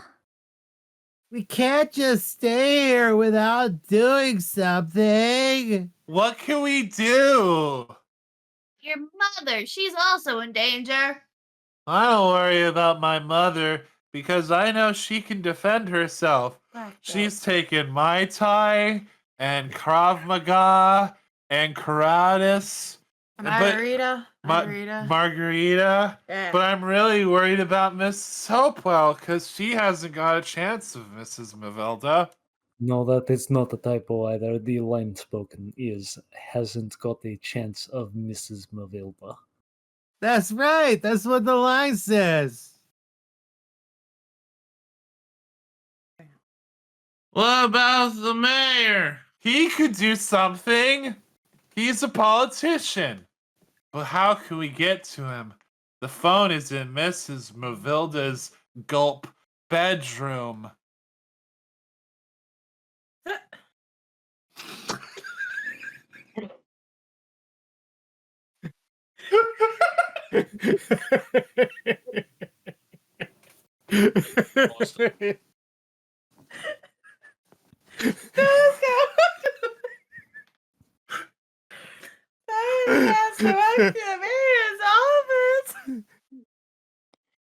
Hey, City Hall. Somebody's gotta go there. Boo! Yeah, I'm happy. Why me? Because you're the only one who knows where his office is. Remember when you came here with your parents? You guys came from there. So just go out in the cold. I guess you're right. Why just you? I guess you're right. Let me go out then. How am I going to get out of here without Mrs. Mavilda seeing me? Let me go out then. Go out the window that conveniently reappeared. Of course. The window, of course. The window. To the wall. It seems that we also have an intruder. Licorice has gotten in through the window and barks. Wait a minute. If Licorice is here, it's because he's hungry. Oh no. No, he's okay. Hold on. If Licorice is here, it's because he's hungry. And it's the same time he usually taps the window. Tip, tap, tap. Says he taps his window at this Tip, time. tap, tap, tap, And tap. that means it's 7, 8, Nine. 9 o'clock. If it's that late, the mayor's already gone home. No. Oh, and he won't be back until after Christmas. New Year? Christmas. Christmas. Do you know where his house is? No, I've never been He there. has a house? One time, I heard him saying he lived way far in the country. We're never gonna get help. I know what's gonna happen. Mrs. Kendall is going to be fired. She's gonna go away and take Peppy and Lily with her. You mean we're never gonna see them again? That's right, we're never gonna see them again. We're gonna be all alone with Mrs. Mavilda. And Mrs. Hopewell's gonna get cut down. She's gotta become firewood. It's gonna be a pretty lonely Christmas. I wish that my Christmas wish could be changed. Satan, if you're listening.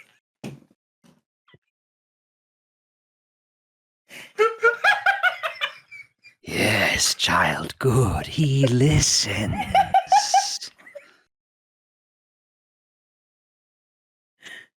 Santa, if you're listening. I want to change my wish. time for my teddy bear. It's okay. I'll still love and support him. Saying, I wish somehow you could save the tree.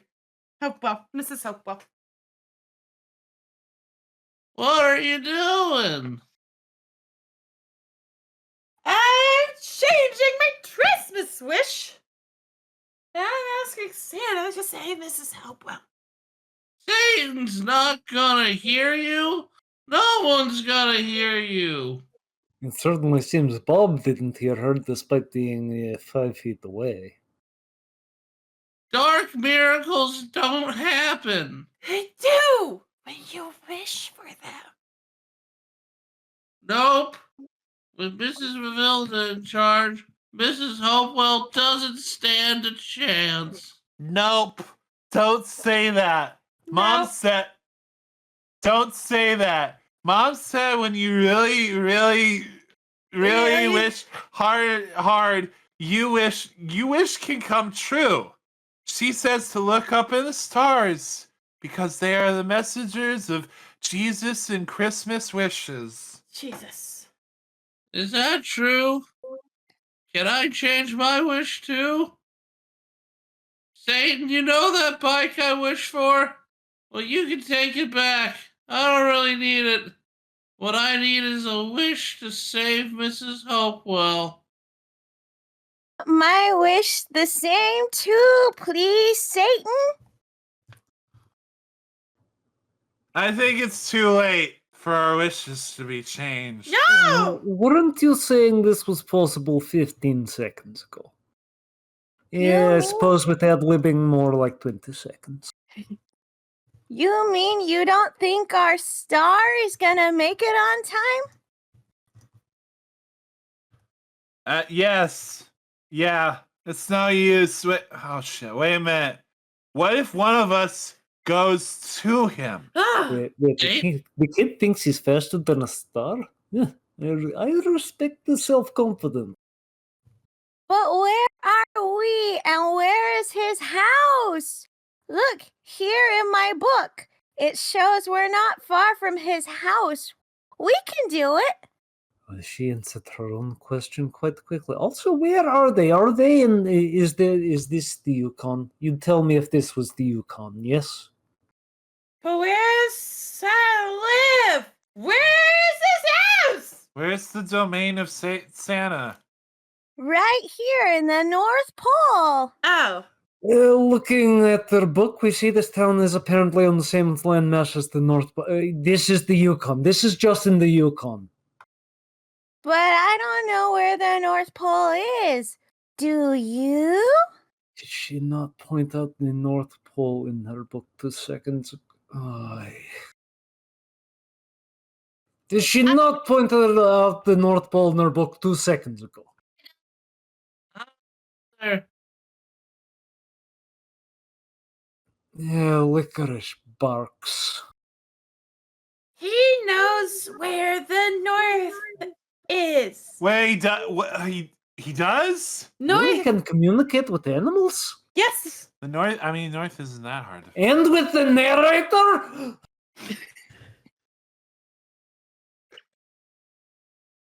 See? The sled out there? We can attach a rope to our dark steed licorice to pull it. Then we just let him go and he'll take us to Satan himself. It's our only chance. Everyone, get out a knife.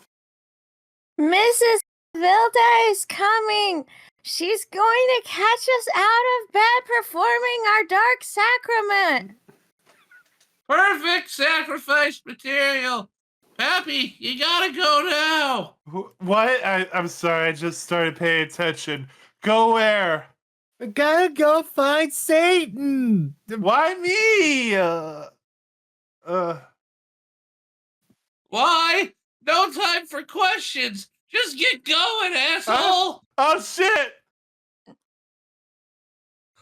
Pappy is rushed out the window and all the children all scramble to their beds. Licorice is still here.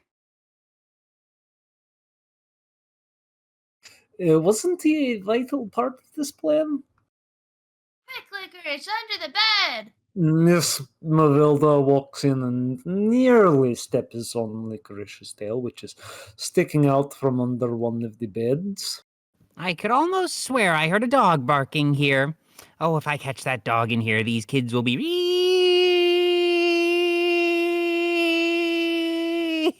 sorry.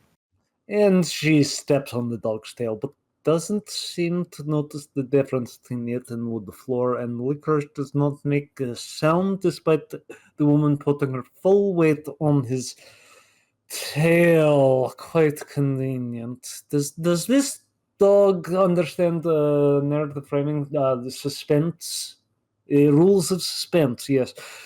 So convenient. Mavilda leaves and Pappy appears at the window again.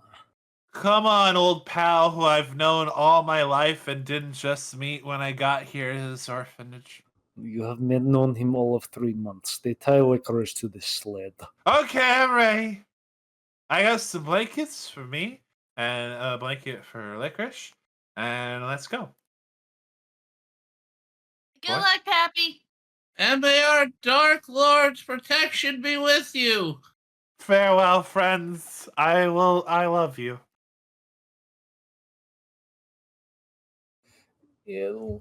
Licorice starts pulling the sled through the snowy night. Elsewhere, Judy is stopped halfway 2 miles due to a large truck blocking the road. We got a bad accident here, ma'am. You're not going to be able to get through. But I must get through. I have. I'm sorry, but you got to turn around and go back. Merry Christmas, ma'am. Merry Christmas, I guess. I didn't try very hard to get past that blockade. Yeah, she turns around and starts driving back to the orphanages. Pappy and Licorice head in the opposite direction. As they go, Pappy notices something moving under the blankets he packed. What's that? Who's in there? Lily pops out from under the blanket. Wahoo! You? It's me, Pappy. Lily. My name's Lily. I'm your sister. I remember. Good. Don't be mad, Pappy. I just had to come. We can look after each other. Me and Tay will help eat some of those rations that you made just exactly for you and Licorice. And say you will listen to me. What does that mean? You're now a woman. Oh. And besides, I grabbed food. Look, How did you get that? I just went in the kitchen. And Miss Mavilla didn't catch you? Now when you go through the window, has she caught us drinking the mouthwash yet? No. Did you get all this stuff from under her cabinet that we can drink? Yes, I got the Okay. mouthwash. The blue stuff. There's Good. the blue stuff. But you shouldn't have come, Lily. Mrs. Mavilda's going to find out. When there's more than one kid gone, that's a lawsuit. And it's harder to hide it. I'm sorry, Pappy, but I couldn't have my brother come alone. Also, Oh, okay. I don't think she gives a shit about us. That's fine. I guess you're right. It's better being with someone with a long way. We could play I Spy. I spy something white. That's right, it's snow. Anyway, let's go. I spy something white. Is it snow? It's cocaine. Okay, let's go, Licorice. This single dog is somehow able to pull the 2 children and their sled up a perilously large mountain. After several hours, they stop to eat. Actually, you're coming along with a good idea. Let's see if he thinks that a few hours later. What? Huh? Look, Lily. Look at that sign. It says... N makes a N sound, right? Yeah. N. No. North, pull ahead. I guess we're on the right track, Pappy. Good job, Licorice. Holy shit, they are really on the same landmass as the North Pole. Anyway, nearby Yes. a bear stands up on its hind legs and sees the children. Let's go, Twizzler. I mean, Licorice. Licorice. Pappy bark. Pappy, that can't be right. It's Licorice. It's Licorice. And a Licorice. moment later, the bear roars and rushes towards the children. Run! Run, licorice, run! Lily throws their picnic basket at the bear, but we can confirm it's not Yogi because the bear does not stop. Pappy points ahead of them. They're rapidly approaching a cliff. Lily, what are we gonna do? Licorice skids to a stop just before the edge of the cliff, but the bear catches up to them. As it prepares to attack, Licorice bites the bear's legs, momentarily distracting it. But as Pappy and Lily attempt to walk around the bear, Lily slips off the edge of the cliff, catching herself on a small protrusion a few feet below. Help me! Patty, help me! This isn't a joke! Help me! Oh shit! Lily, quick, take my hand!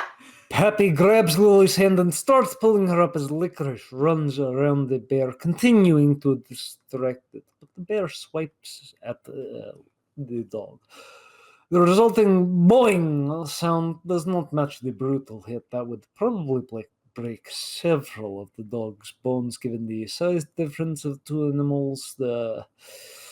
The bear then approaches the edge of the cliff and roars. But Licorice makes a speedy recovery and jumps on the bear's back. This is a very dedicated dog. The bear quickly turns around, bumping into Pappy, causing him to lose his grip on Lily's hand, sending the young girl sliding down the side of the mountain.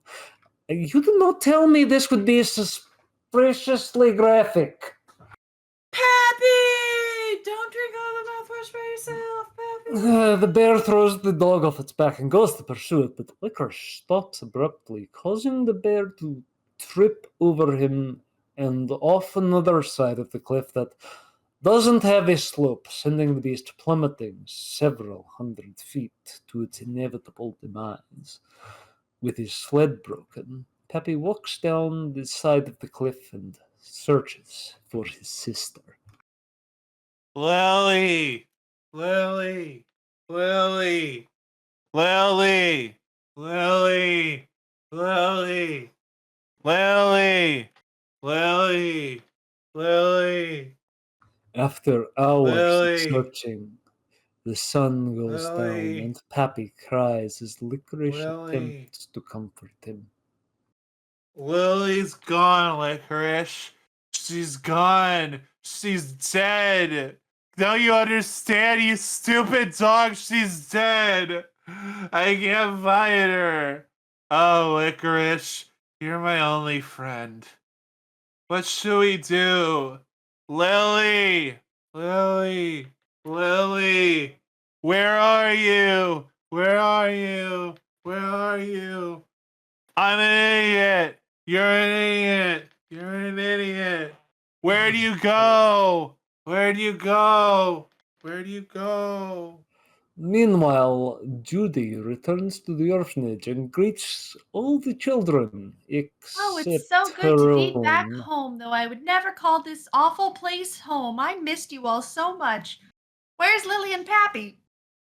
The orphans look at her sadly. What's the matter? Are you hiding something? Pappy and Lily aren't here. Where are they? Where are they? Maria, you gotta explain it.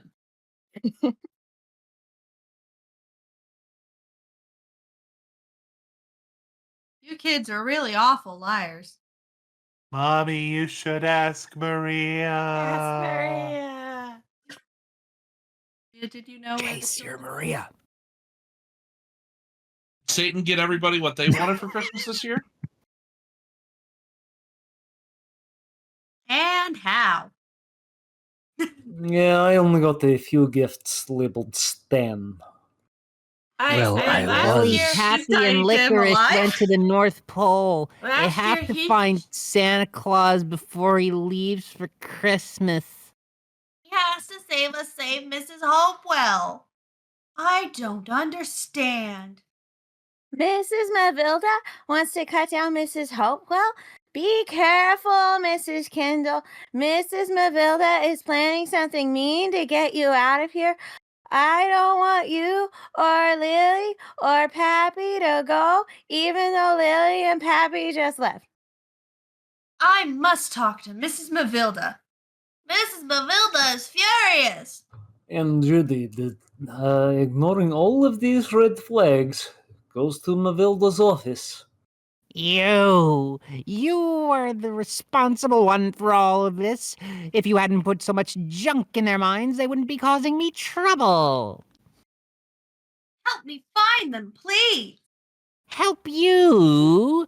How can you dare ask me for help? If the mayor finds out about this, I'm in really big trouble. He's going to blame me, and I'm going to lose my job. Glad you worked that out on your own so quickly. You've caused enough trouble. I'm sick and tired of your children in that tree. Pack your things now. You're fired. I don't want to see your face another minute. Get out!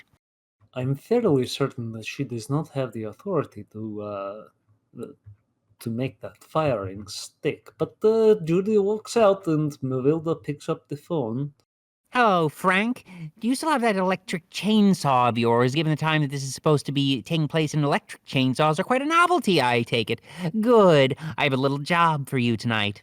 I know it's Christmas Eve, but I will pay you really well with the money I didn't lose in the poker game, apparently. Good. I'll see you later, then. These children are going to have their best Christmas present yet.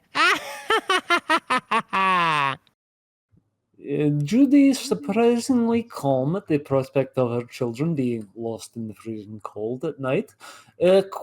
Quietly packs her belongings and doesn't seem like she has any plans to, I don't know, ask other people in town for help or report Mavilda's action, even though the flimsy excuse for a threat is no longer held over her. She simply picks up Lily's bear and looks longingly out the window at the stars, hearing her children's terrified voices in her mind, having the worst case of damsel syndrome I have seen in probably a decade. Mommy, don't treat the Then stuff under the notices sink, Mommy. Mavilda, Frank, and the orphans outside near Mrs. Hopewell. Good on the orphans for pulling a green piece. Get back into that house at once. We'll thrash you one by one. Satan, don't let our dark sacrifice be in vain. Don't let this man cut down Mrs. Hopewell. I'm sorry, children, but I have... Oh, the bees! Why exactly you are surprisingly uncaring about Mavilda making a clear threat to harm the children? Okay, then. Stand watch. Come on, Frank. Hurry up. Hurry up to stand watch? Judy steps outside. That does it. Come, children. What do you think you're doing? Judy takes two of the children by hand and has others do the same, creating a human chain around Mrs. Hopewell. Nobody cuts Mrs. Hopewell until we talk to the mayor. Get away from that tree right now, Frank. Turn on that machine and do the job. But the bees!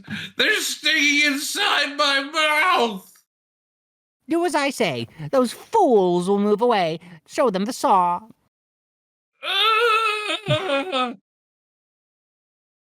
Just ignore the bees. I just got here. What is the meaning of this? Deus ex mea nora. Oh, Mr. Mayor, we're so glad to see you. You couldn't have come at a better time. Oh, the mayor. Turn that thing off. That thing is so blasted loud, so I can't hear a thing. Sorry, that was just my screaming. I just want you to know this wasn't my idea, Mr. Mayor. What are you talking about? Can someone please explain to me why all of you are out in the middle of this snow on Christmas Eve? Licorice and Peppy run up to Judy, having inexplicably found their way out of the mountains. Mommy! Bobby! Suddenly, dozens of townsfolk appear from nowhere, despite the orphanage clearly being on the outskirts of town. Pappy, if you could have summoned people like this ages ago, you would have I am done inscrutable. So, yes? Where's Lily? Where is she? She's gone, Mommy. Oh, God! What do you mean? The same things the orphans meant when you apparently didn't comprehend at the time. Also, out of nowhere, the father returned. No, not out of nowhere. He did promise to be back before Christmas, and it is Christmas Eve. Ray! Tell me, son, what happened to Lily? She fell from a cliff, Mommy, Daddy, all the way down, and I couldn't find her anymore. Shit. My baby, this just can't be happening like that song about the bus crash. James, hurry. Tell the sheriff to get a rescue party going right away. Who is James? We've not been introduced to James, and this is said during a wide shot of even more townsfolk assembled at the tree, so it's entirely unclear who the mayor is talking to. And where is Jesse? You know, James. Clearly there's a James here. I mean, there must be a James. I mean, there's a town. It's a common name, clearly. Anyway, we must find the little girl. My re-election depends on it. So tell me, child, why did you do a crazy thing like that? I'm sorry, Mr. Mayor, but we had to do something before Miss Mavilla cut down Mrs. Hopewell. She's gonna have Mrs. Hope. She's so mean. The tree there. She's gonna make a firewood. Wait a second. Okay, one at a time. Even though one of you clearly spoke on your own. Why don't you all explain this to me, Mrs. Kindle? Well, Mrs. Hopewell is this pine tree, a tree that has become very important for the children because this fuck-ass orphanage runner doesn't do shit for them. You know, Mr. Mayor, the children felt very lonely without a grown-up around to give them love and guide them through their difficult times. That's why they created an imaginary friend, making the tree Mrs. Hopewell someone they could talk to, someone who was always there to listen. When the children discovered that Mrs. Mavilda was going to cut down their friend, why they had to think of something. Mrs. Hopewell is everything to them. Their playground, their companion. Wait a minute, hold it. What happened to all the money I've been donating? You know, those large, generous sacks of cash I've been handing over? Why didn't Mavilda buy toys for them? And look at them. Look at these little Muppets. They look like they haven't had new clothes in years. What if the inspector were to come? Well, Mr. Mayor, I think Mrs. Mavilda is the only one who can explain it to you. Where is she? She was around here a minute ago. Mrs. Mavilda, wherever you are, I want you in my office first thing tomorrow. You have a lot to explain to me, and you'd better be there. Mr. Mayor, tell her not to cut down Miss Hopewell or we'll sick our dark minions on her. Don't you worry about that, little one. Your tree, I mean Mrs. Hopewell, is going to be all right. We'll put a plaque on her. Suddenly, Mavilda reappears and grabs the chainsaw out of Frank's hands and turns my it on. bee stings.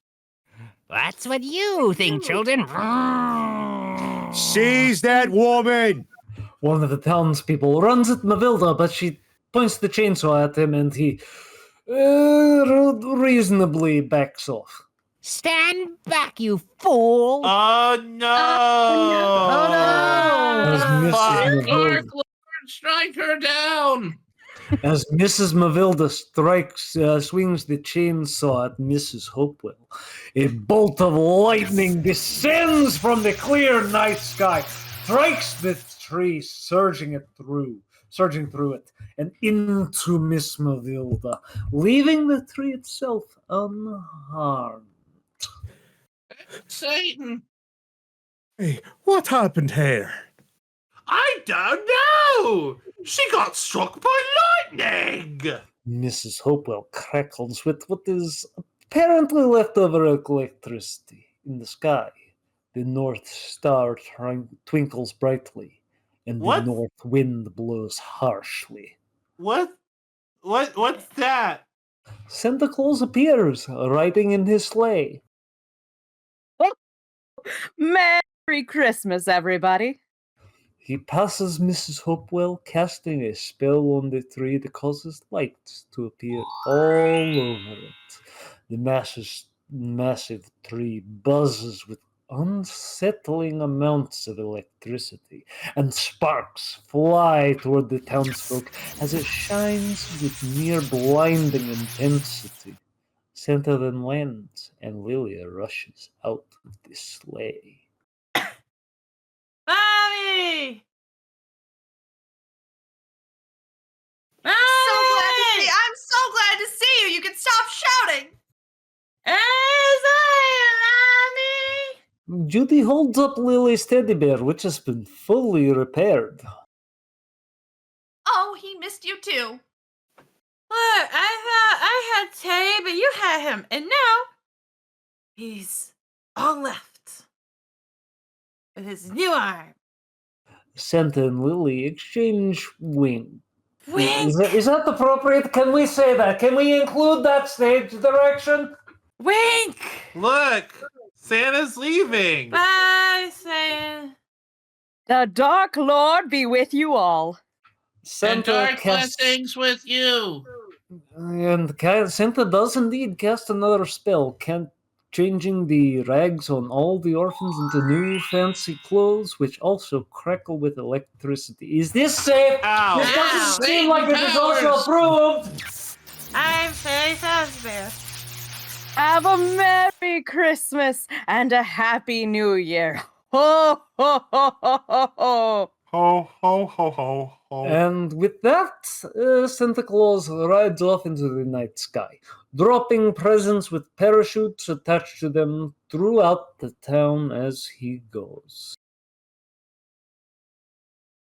Attention, everybody. Attention. This tree here, I said it once before, and I will say it again. With this here plaque we are screwing to the trunk, I declare it part of the city property.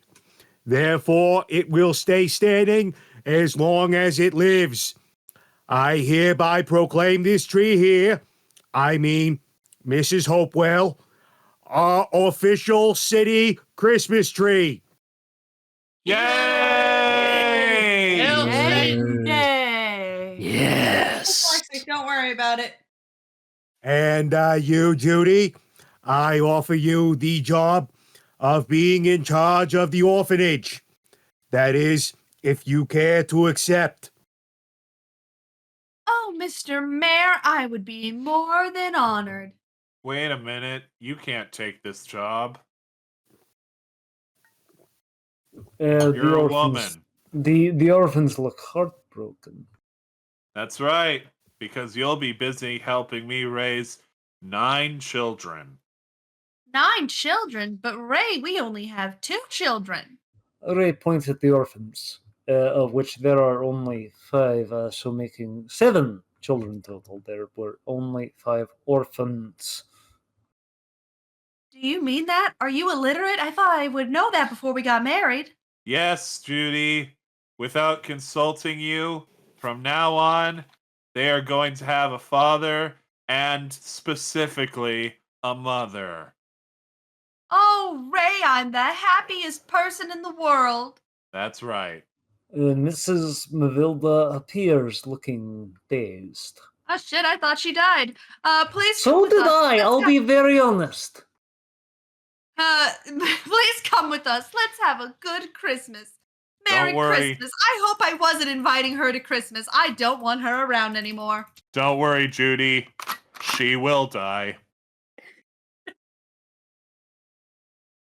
Well, I guess this town is going to have the best Christmas ever. Lily and Pappy are back, safe. The other children have themselves a mother and a father. Ray and Judy got themselves the job of running the orphanage for all children to come. The mayor got his town decorated, and Mrs. Mavilda, or Miss Mavilda, bride of, oh, we won't say who, she's going to be.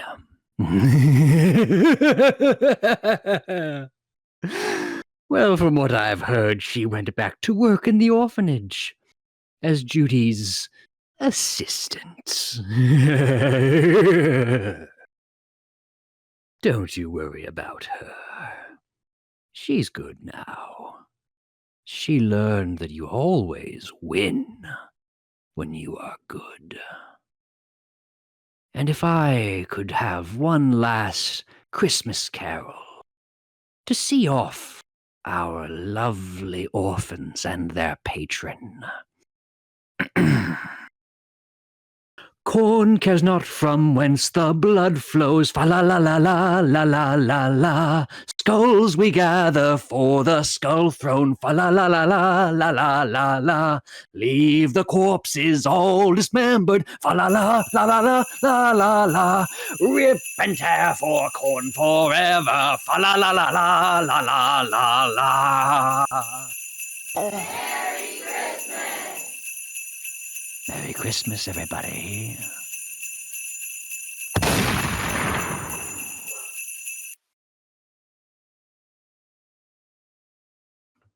Thank you for tuning into our performance of The Christmas Tree. Judy and Buzz were played by Abby Brenner. Miss Mavilda was played by Joel Guttman. Bob, Louie, and Frank were played by Danny Hill. Mel, Lily, and Helen were played by Mary Rivette. The storyteller was played by Hayes Converse. Sarah and Santa were played by Megan Salinas. The mayor, Maria, and officer were played by Jason Amherst. Peppy, Ray, Lady, and Jeff were played by Cam Griffin. Narration was done by me, K.C. English. Script adaptation was done by Joel Guttman. Audio engineering was provided by John H. Baker. We are pleased to announce that on Saturday, February 3rd, we will be doing a RaDEEo drama presentation of Scott Pilgrim vs. the World. The performance will begin at 4 p.m. Eastern Time. For more nerdy content, please follow Digital Era Entertainment here on Twitch. And you can listen to our past RaDEEo drama performances on Digital Era Entertainment's YouTube channel. On behalf of the cast and everyone at Digital Era Entertainment, we would like to wish everyone a safe and happy holiday season. We hope our RaDEEo dramas have been able to make your 2023 a little bit brighter. Yes, even this one we just did. And we hope you all continue to join us in 2024. Happy New Year!